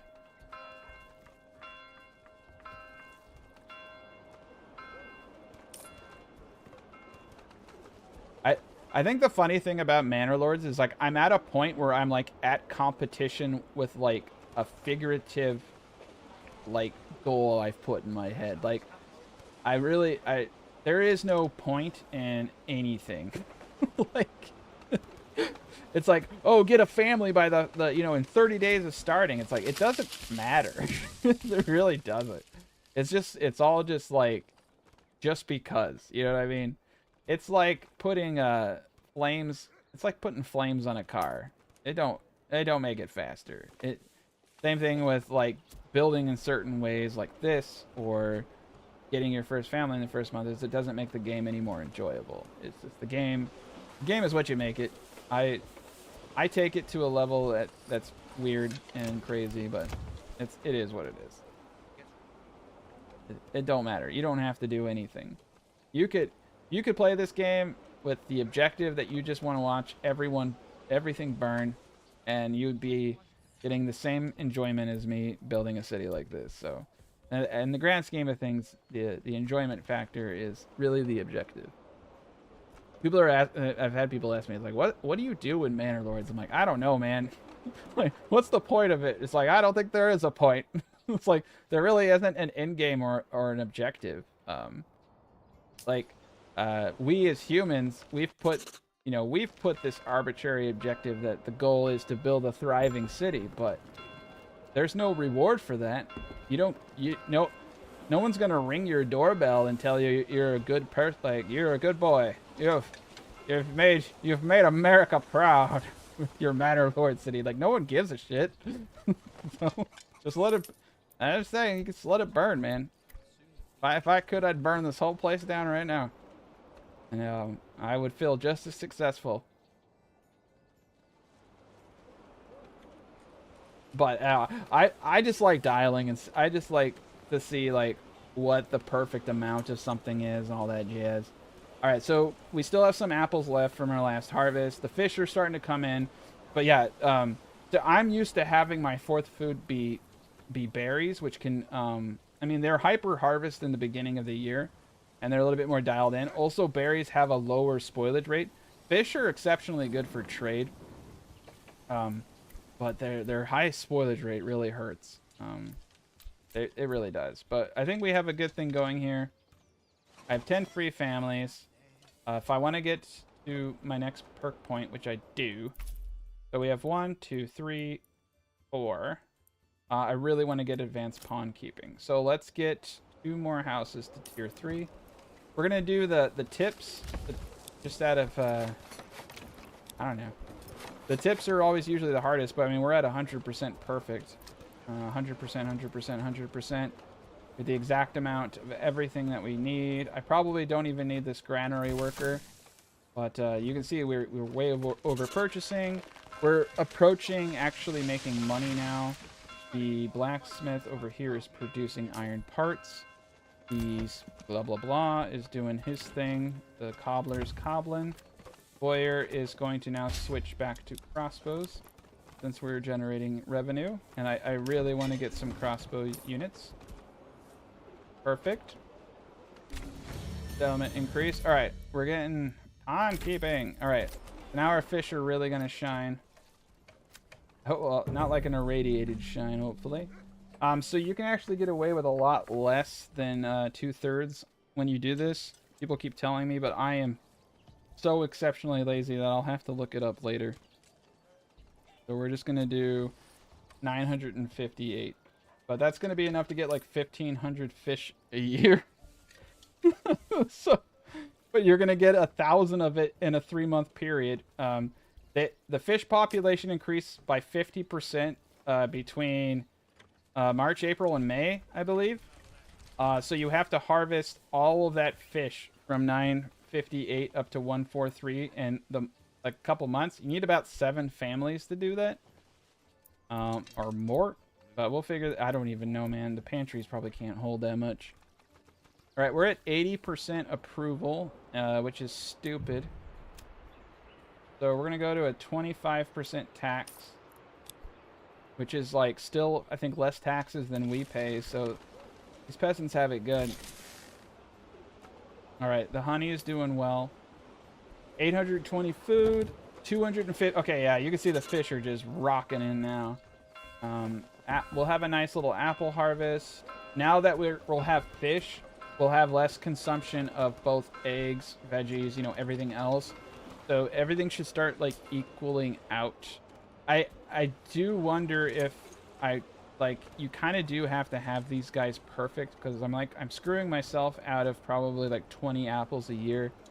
And I had this dialed in perhaps too much. So if you find yourself in a situation like this, just delete one of the chicken, sorry. What, we're going to call him Chester? Or what were we going to call the chickens? I don't think it was Chester, but I do like Chester a little bit more. Charles, that's right. Oh yeah, Charles. I don't know about Chester. Chester's kind of sounds like a guy who steals your TV.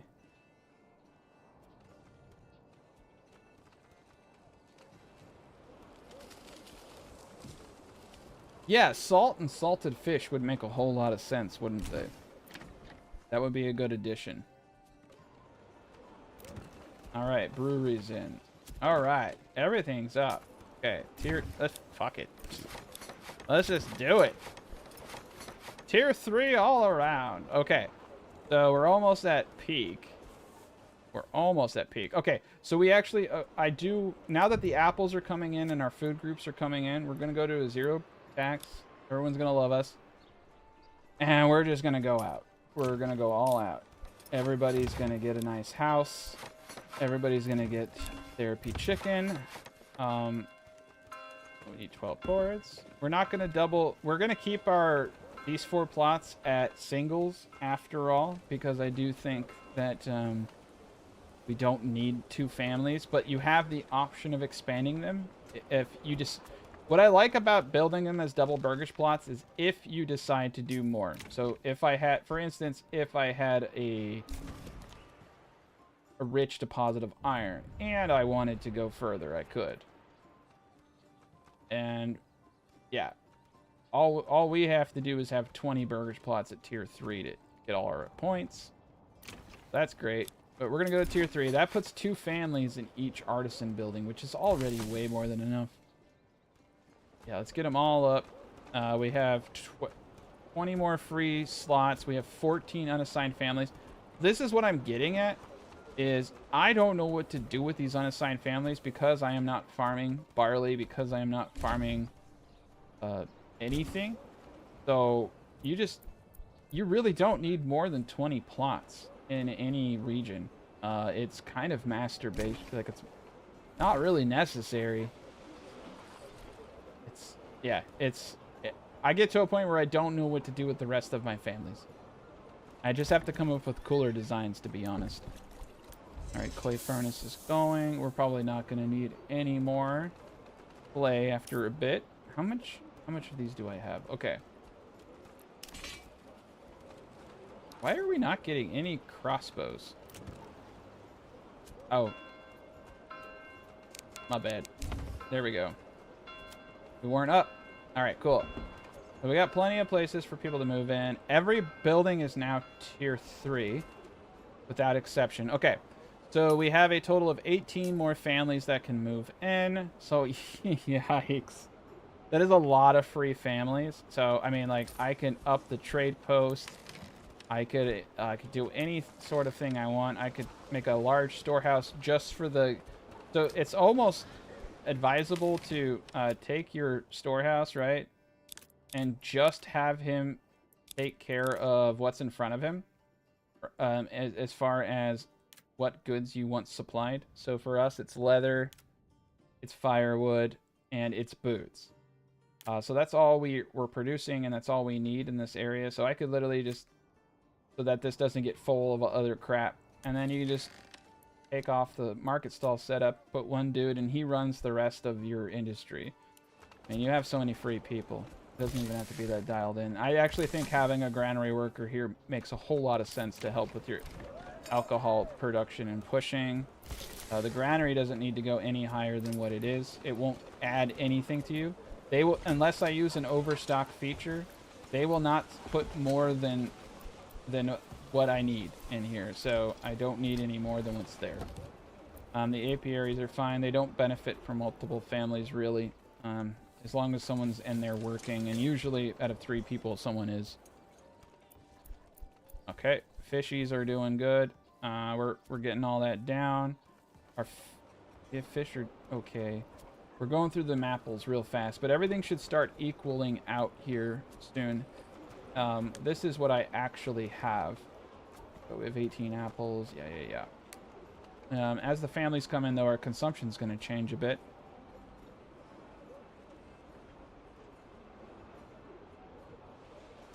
I actually don't know too much about small stables. A lot of us have just kind of written them off.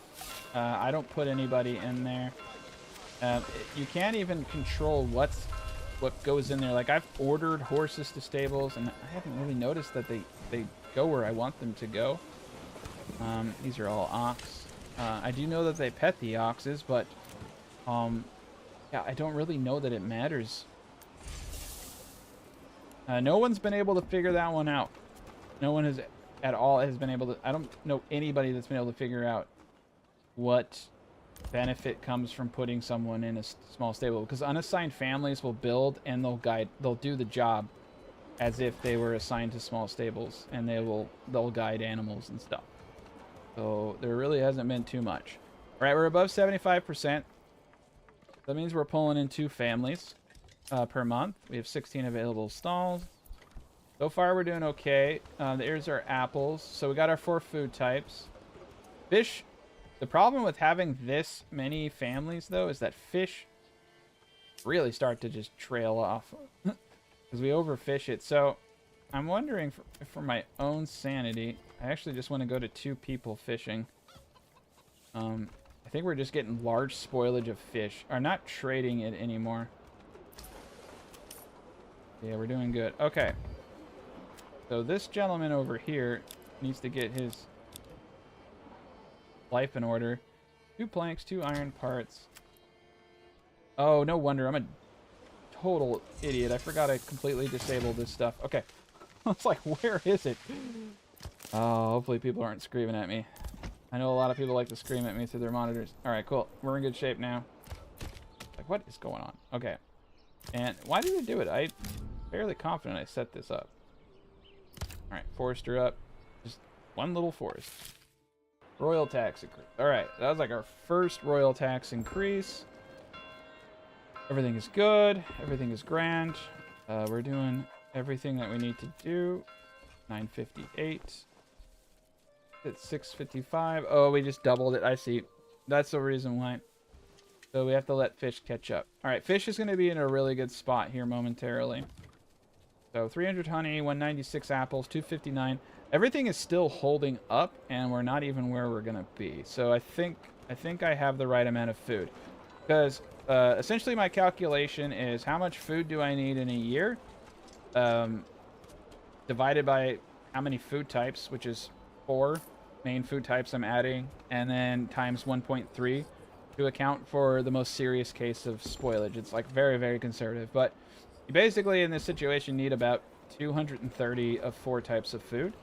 And we're doing that with apples, veggies, and then we're also incorporating eggs to help reduce that. But you need your berries or you need your fish to be dialed in. I'm not used to doing this with fish, so I'm struggling a little bit, but we're going to be fine.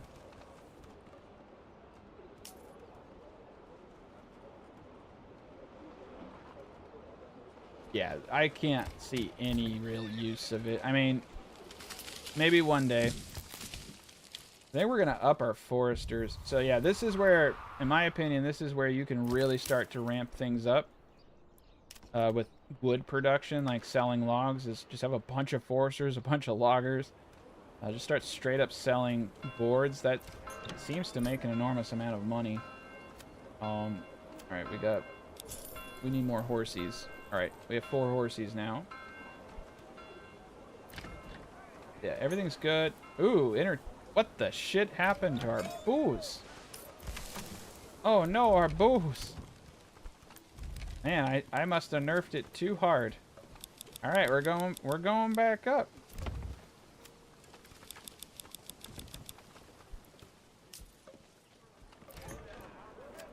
We're going back up to where we were. I guess we found a perfect equilibrium and I screwed it up. 20 barley it is. Make it 30, jeez. We lost all of our booze. Yeah, you'll have little booze spikes there, but we're still doing all right. They have 30 malt. Did it? What did it do? What is it doing? We have 30 malt. Oh, he put a fucking stall up. There we go. That was weird. Game, man. Alright. Yeah, all of it was fine. It's just... they're just not doing what I want them to do. Are these people on strike? One of 4 families. Oh, some kind of pathfinding thing. All right, they'll get their shit together. We just gotta let them catch up. You gotta believe. You gotta believe in Jesus. This game is, you know. Oh crap. There's a fire. Let me see. Is anything on? Sometimes buildings are burnt down and you don't know. So. All right. I guess they were mourning for those people. All right, I have 18 free families. I got 10 more living facilities. We're gonna have to wait till next year for the fish to reach their proper populations.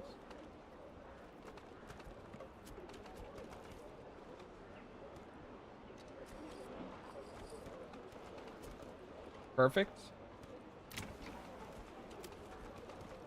One day, there's got to be something weird with these production limits, man. All right, we're going to turn production limits off and see if that can jumpstart the whole thing again. I really hope they fix this soon, but it's fine. We'll just make sure that nothing's flashing.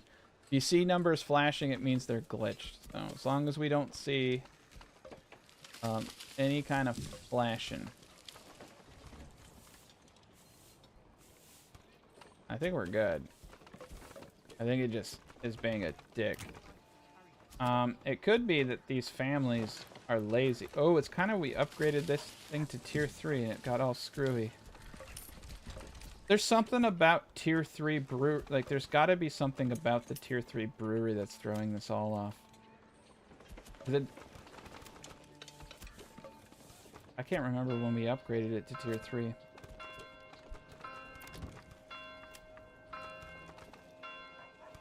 Let's give it a chance. We got 8 more families to move in. Let's see what happens when more families move into this thing.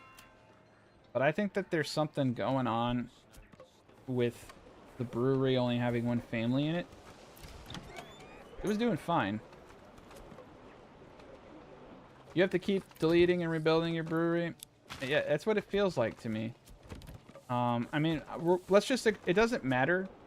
The whole point was getting everything to tier 3 and seeing if the food held. So we're just gonna keep, like, we don't care. We all know something weird's going on. We all know, and we've all seen that this one brewery could, when it had 1 family, could definitely do it. I think there's something wrong with having too many open family spaces in these things. For all I know, we're not even making weapons. Everything could be broken down for all I know. The blacksmith could be broken down. Transporting going home. Something weird going on. They may not produce until they have full families or some shit, for all I know. So let's just let everybody... Yeah, waiting, going home. Yeah, they're not... Something weird's happening when you go to 2 families. Maybe. Let's go back to Warbow production and see if they start producing again. Okay, they're doing good. So, yeah, they're transporting. So I think it has something to do with The cobbler doesn't count because we put a cap, and we're at that cap. Waiting. Let's see. I have iron ore. I have iron slabs. Do we have how many iron parts do I have? I have 0 iron parts, and he doesn't have a full family roster. So let's give it a chance. I have a feeling that buildings that don't have full families are acting weird. Save and reload. Yeah, that might work too. Well, the patch is supposed to have fixed the stealing, and we've seen it work. It's not stealing. They have malt. They're literally just not producing anything. Maybe they didn't fix it after all, though, right?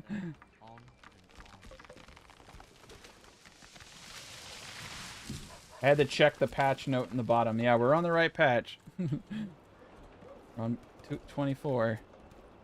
It'll be fine. Honestly, like I said, this is fine.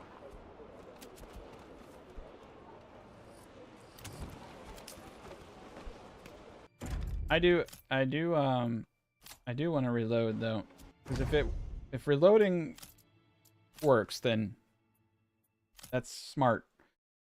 But if it doesn't work, then we just wait it out and we see what happens when they're full of families. I do think though that it does seem like just deleting the brewery and replacing it is fixing a lot of it. Probably don't need this large granary though, but the large granaries will help out. Alright, requires refueling, and now they're actually going to refuel it. There goes the alcohol production. All I had to do is reload. Okay, alcohol production's going strong. Basically just reload. Yeah, reloading fixed it. I'm going to have to talk to the testers. It's all fixed. They're like literally started immediately working. 10%. There we go. All right. Well, they fixed some things, and they technically fixed others. But yeah, if your breweries are not working, reload. Interesting. I wonder if I could have just done that from the beginning to unglitched everything. There we go. Everything's running like clockwork again. All right. Right. There we go. Now we're gonna get some food. But yeah, we actually do need all these families to catch all the food. I'm gonna go back. I think it just needed time to catch up. Perfect. All right. We're not going to expand those facilities. Oh no. Okay, phew. They were just transporting the boost so fast it looked like it was glitched. All right. Not bad. And we still have the one family, so it wasn't the. It could be a couple factors there, but. All right, let's go to crossbows.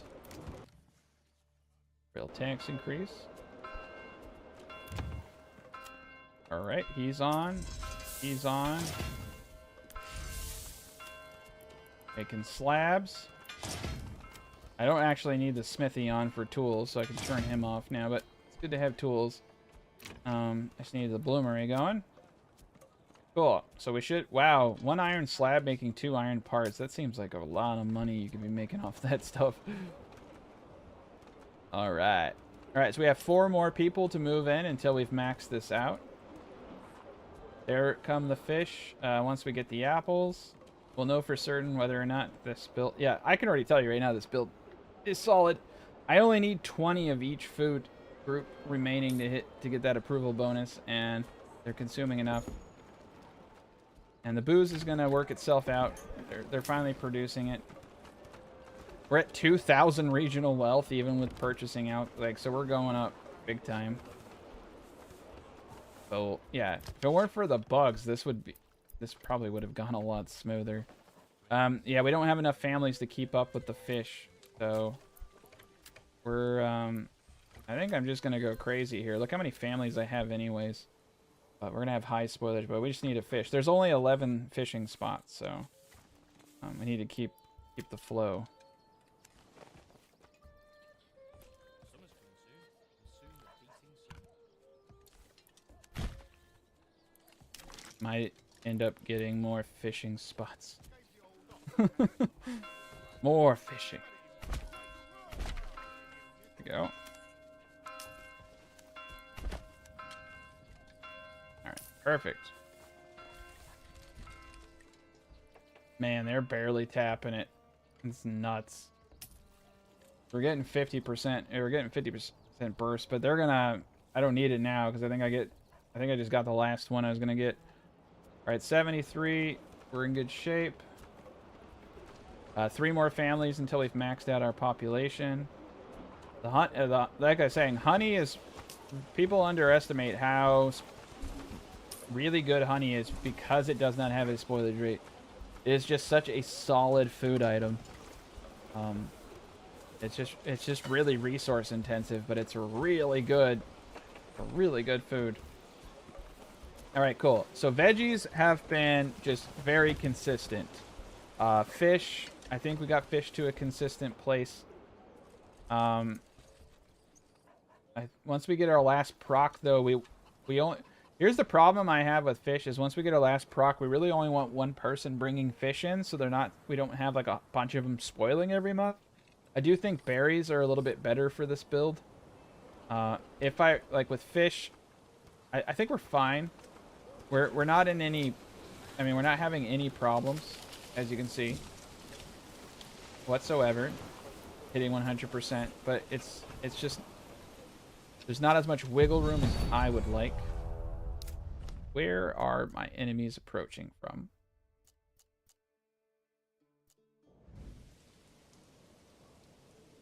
Oh shit. They must be approaching from somewhere really close. Somewhere really far. Okay, down there. Like, I cannot see them. Okay.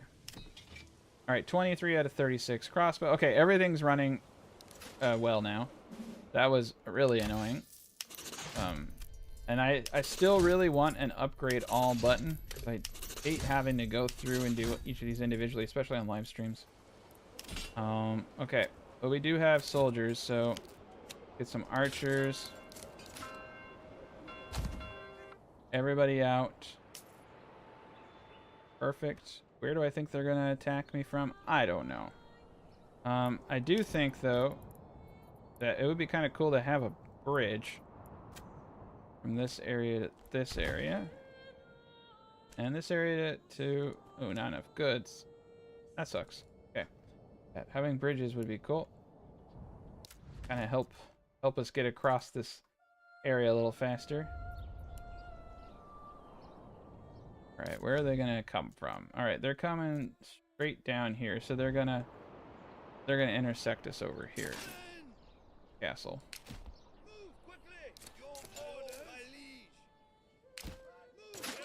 Alright, and we want this to be 2 tiles. Alright, this will be interesting. I think we'll be fine. We're gonna put our crossbowmen in the middle in a dead center formation. Alright. I haven't been too concerned about any of this. Oh, son of a bitch. They went the other way. Okay. Well, they're gonna come over here now, which is even better. This is even better. Alright. Yeah, they're gonna come the way I wanted them to. That's great. The best thing ever. 3 more families to move in until this is all done. Food is really decent. Now that we have proper fish. There's so much fish. Okay. We're gonna put 1 in each. Alright, I'm not even gonna think about fish. We're gonna get like 1,000 fish at the beginning of the year now. There's gonna be way more than I need. It's just we're gonna have fish spoiling. Okay, so I want the crossbowmen on the shoreline like this, shooting over. Put the bows here. put these bows over here. I'm gonna put these dudes in the back. Everybody's gonna have a good time. There we go. All right, so they're gonna hopefully come across this bridge that I built. Awesome. That's awesome. Okay. Instead of going the easy route, they're like, let's try to take this bridge. And then once we get our place full, we don't care about how much we tax anybody. So, all right, this is going to be really bad for them. The crossbows are going to get a lot of side shots. Archers are getting good shots already.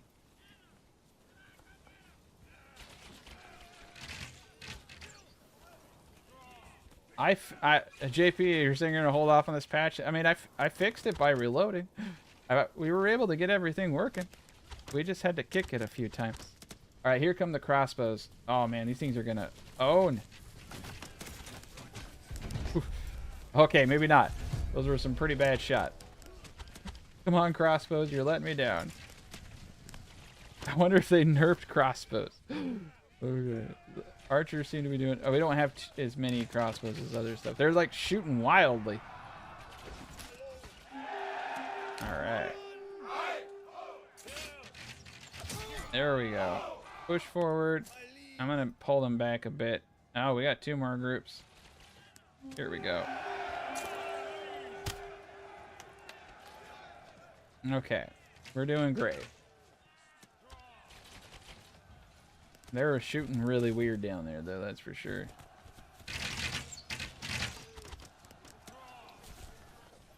Yeah, the crossbows are definitely super cool.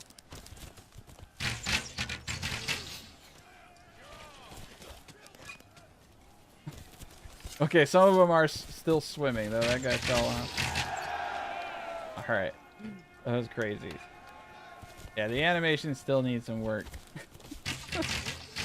Just dropping off into the water. They don't drown, so they got the power of Aquaman. Oh, he can jump. Alright. Jeez Louise. Alright. Well, at least they're able to pull out of the water. That's good. Alright. I'm afraid to disband them when they're in the water like that, though. Okay. I think I'm going to put 2 people in the church. That is a lot of bodies to bury. So I still have 18 free people. We have 3 more families to move in. This is what I'm saying. This is just 20 burgage plots. 20 burgage plots. I have 18 free families. More food than I know what to do with. So much food. Once the apples come in, I may actually, like, if I were to do some things again, I may actually do square, like, I may actually have done a full square for the apples. Apples are different. Apples are harvested every 3rd tree, whereas veggies are, like, harvested every fucking speck. They're a lot more labor intensive than apples as far as the logistics of how they collect stuff goes. So you can get away with bigger burgage plots on apples and not have them be inefficient. But once we get our apple yield, I think we'll be in good shape. The honey is holding up, the fish are holding up, the veggies are holding up. We have enough of everything. The eggs, so the eggs have been taking the place of apples in our off season and have really been contributing quite a bit. We're 2 away from full capacity, so we're at 245 pop with just these 20 burgage plots. You can get 5 of your 6 militia with just 20 burgage plots. You don't technically even need everybody. But it's always nice to have more. And we're ordering iron and all type. We're actually purchasing a lot. We're purchasing iron ore to make slabs and to make these iron parts. And we're making crossbows over here. We're also importing all of our alcohol, which is back at 100% after we reloaded. So you don't even need to make barley, though it does help substantially reduce costs. Clay tile. Oh yeah, we don't need clay tiles at all anymore. So the clay furnace is going bye-bye. The trading post, we're just gonna straight up get rid of our import of clay. We're exporting firewood. We have 9 months, 10 months. I'm not really worried because we're selling excess firewood. Woodcutter Lodge will get up to 3. It would actually be wise to get a forester hut out here to start replanting some of this stuff. But we're still in good shape. Yeah, we got 2 down there. More wood than I know what to do with, really. Yeah. And we need, if you want to get that 6th point, though, you do need 30 burgage plots. But I would argue that that's what makes this a good outpost build, is you typically don't need everything. So you could build this outpost, like I said, over here for iron deposits, and that would be the 5. You would actually need 6 if you wanted to get deep mining. So you might just want to build out a couple more benders and go from there. But ideally, this gives you a good foundation. It's and you could build 2 of these if you wanted to do 40 burgage plots. 12 apiaries is pretty ideal. If you go all the way up to like 30, you can typically you get diminishing returns. 12 is like about like the optimal, but if you did 2 of these, you'd have 16, and you'd do pretty well with that. But this is how much food you need to produce essentially in an area to feed these 20 burgage plots. I would yeah, we have a drought, so that drought's going to throw off my fish population quite a bit. It's also going to increase spoilage rates, so it's kind of hard to tell. I'm comfortable saying, though, that this definitely is well supported, because we have hundreds of extra food. It's very well supported. But if you wanted to expand, I would most likely just do to account for certain things, I'd probably do a little bit of bread making for another food type. Emmer is really easy to do. You can grow emmer pretty good. I actually have more than enough families right now to do bread farming. I could easily grow bread to offset some of the consumption of other foods. So yeah, this is really solid. This is actually holding up a little bit better than I thought. I thought I would be closer to like 100 on apples, honey, fish. But there we go. We got our apples in. The eggs are critical, though. These eggs are really aiding and reducing the consumption of other foods, and that's helping me not to have more farms. But people have been asking me, like, how much do you really need? And this is the answer. Pretty much 6 corpse pits worth of veggies and apples per 20 burgage plots. Yeah, and then probably about 8. I would actually say about, if you're gonna build 40 burgage plots, you're gonna need about 12 apiaries. I have 8, which is a bit overkill. And then your fish could potentially be enough if it's rich, or if you have berries, it'd be enough. But if you don't have a rich fish or berries for 40 burgers plots, you're gonna need at least a couple hundred bread.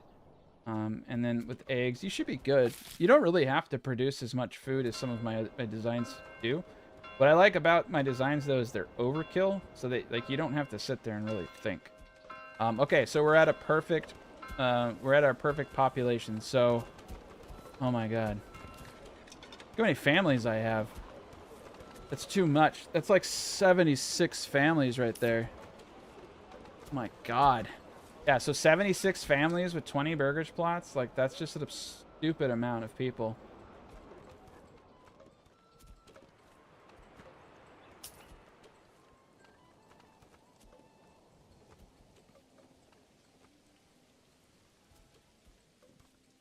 So, Sven is suggesting just build the 10 burgage plots while you're waiting for families to move in, basically.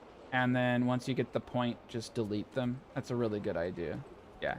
If you don't time it right, though, you could have some issues if more families move in than what you can hold after you delete them. But yeah, that's a really good idea. Another thing that you could do in that regard is don't upgrade the second house on your inner plots, and then build those 10 burgage plots to hit 30 burgage plots, and then delete them. And even if you go over your family excess, you can then come to your burgage plot and then expand the living space. So just don't expand, like, yeah, don't expand the living spaces of 10 buildings. Build out to 30. and then get your 6th point, and then delete those guys, and then expand the living facilities of these burgers plots so that you don't get the glitch when you have more families. It can cause issues, but yeah, that's actually probably out. That's a good idea. You can still, I could have gotten the 6th point if I did that. So that's how you would get that 6th point. Cool. All right. Well, that, or 828 food. Look how many veggies, apples, fish we have. Everybody is sufficiently sloshed.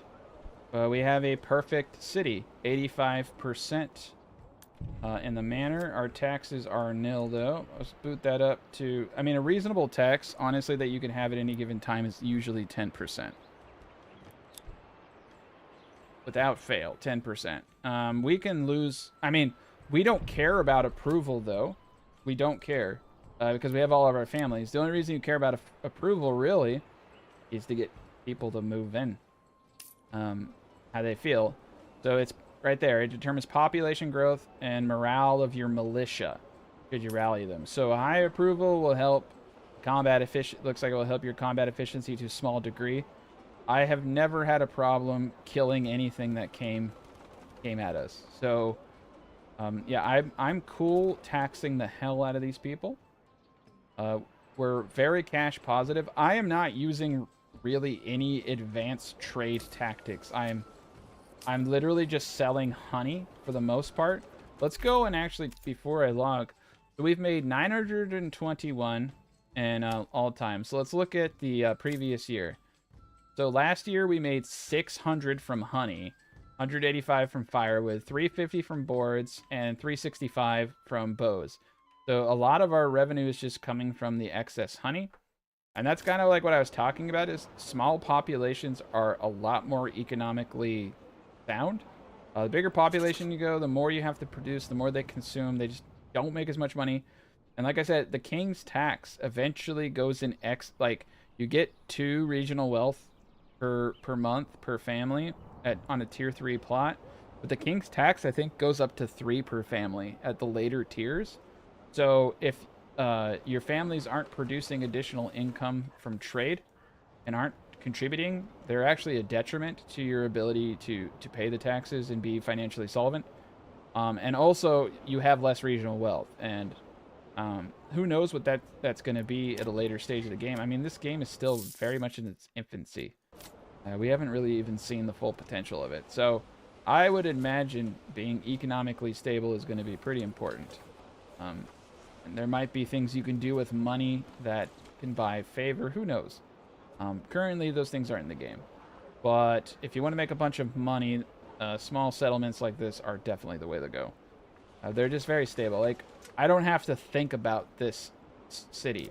I can now go on and take another region, do the same thing. I never have to think about this city. It's completely self-sufficient, generating absurd amount of wealth. Like, this one city can pay the taxes on like multiple towns, most likely. So if all of them are doing it, you're just gonna you went to region and built one of these guys and literally just sold the honey.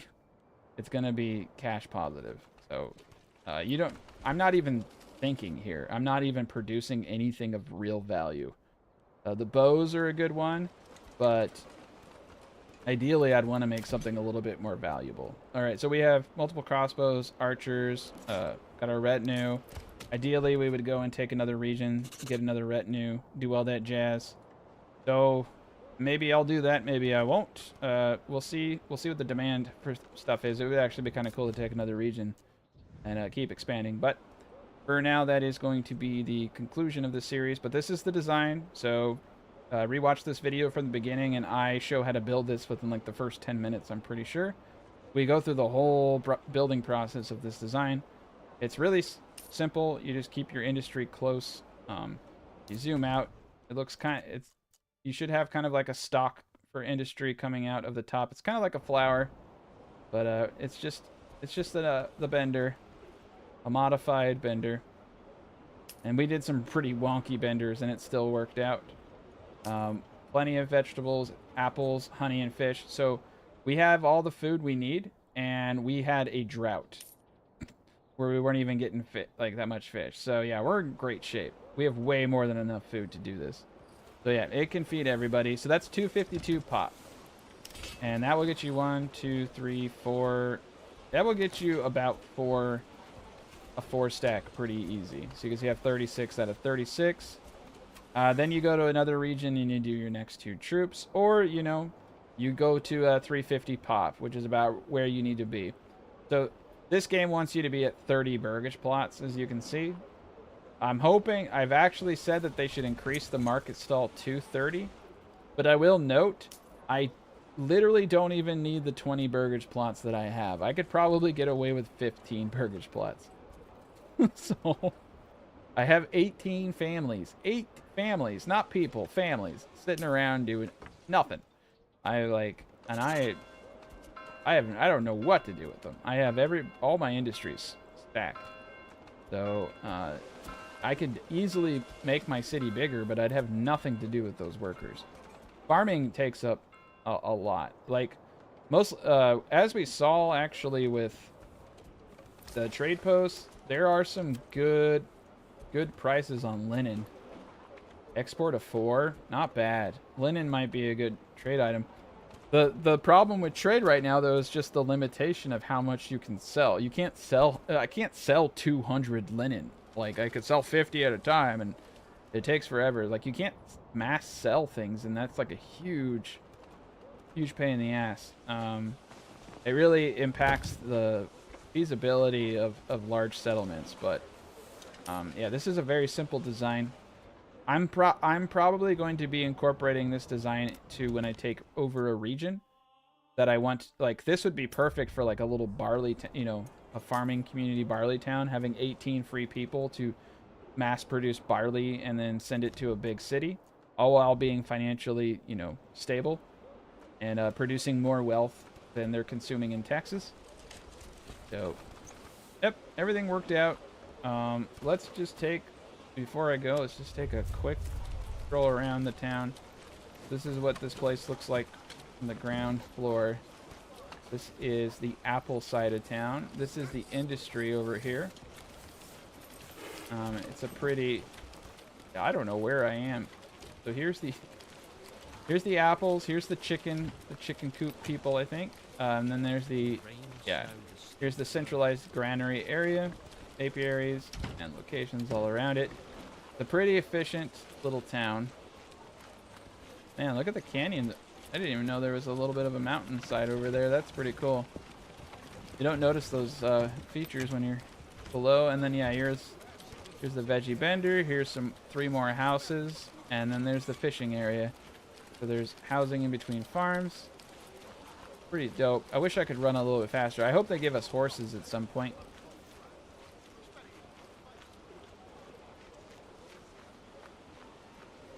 Yeah, I think linen is probably going to be one of the better trade items.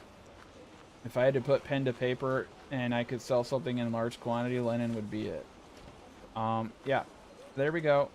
And then here's the veggie bender. So you can see how close it is to the house, but it's like literally 0.75 Morgans. That's why I like this design. Incredibly efficient. But yeah, and then there's those houses over there. The double burgage plots look pretty. It looks like it's 6 houses basically, but it's 3 plots. So yeah, each one of these. Yeah, this actually looks pretty decent for a small little town. Not bad. It's not the worst looking city I've made. I think that's the template I'm going to use, but that's it. It's just a pretty quaint little city. It looks cooler when you zoom out, but when you don't look at it close enough, it looks really nice. But there we go. Thank you. All right, so that's gonna be it. So thank you guys for watching. Have a good rest of your night.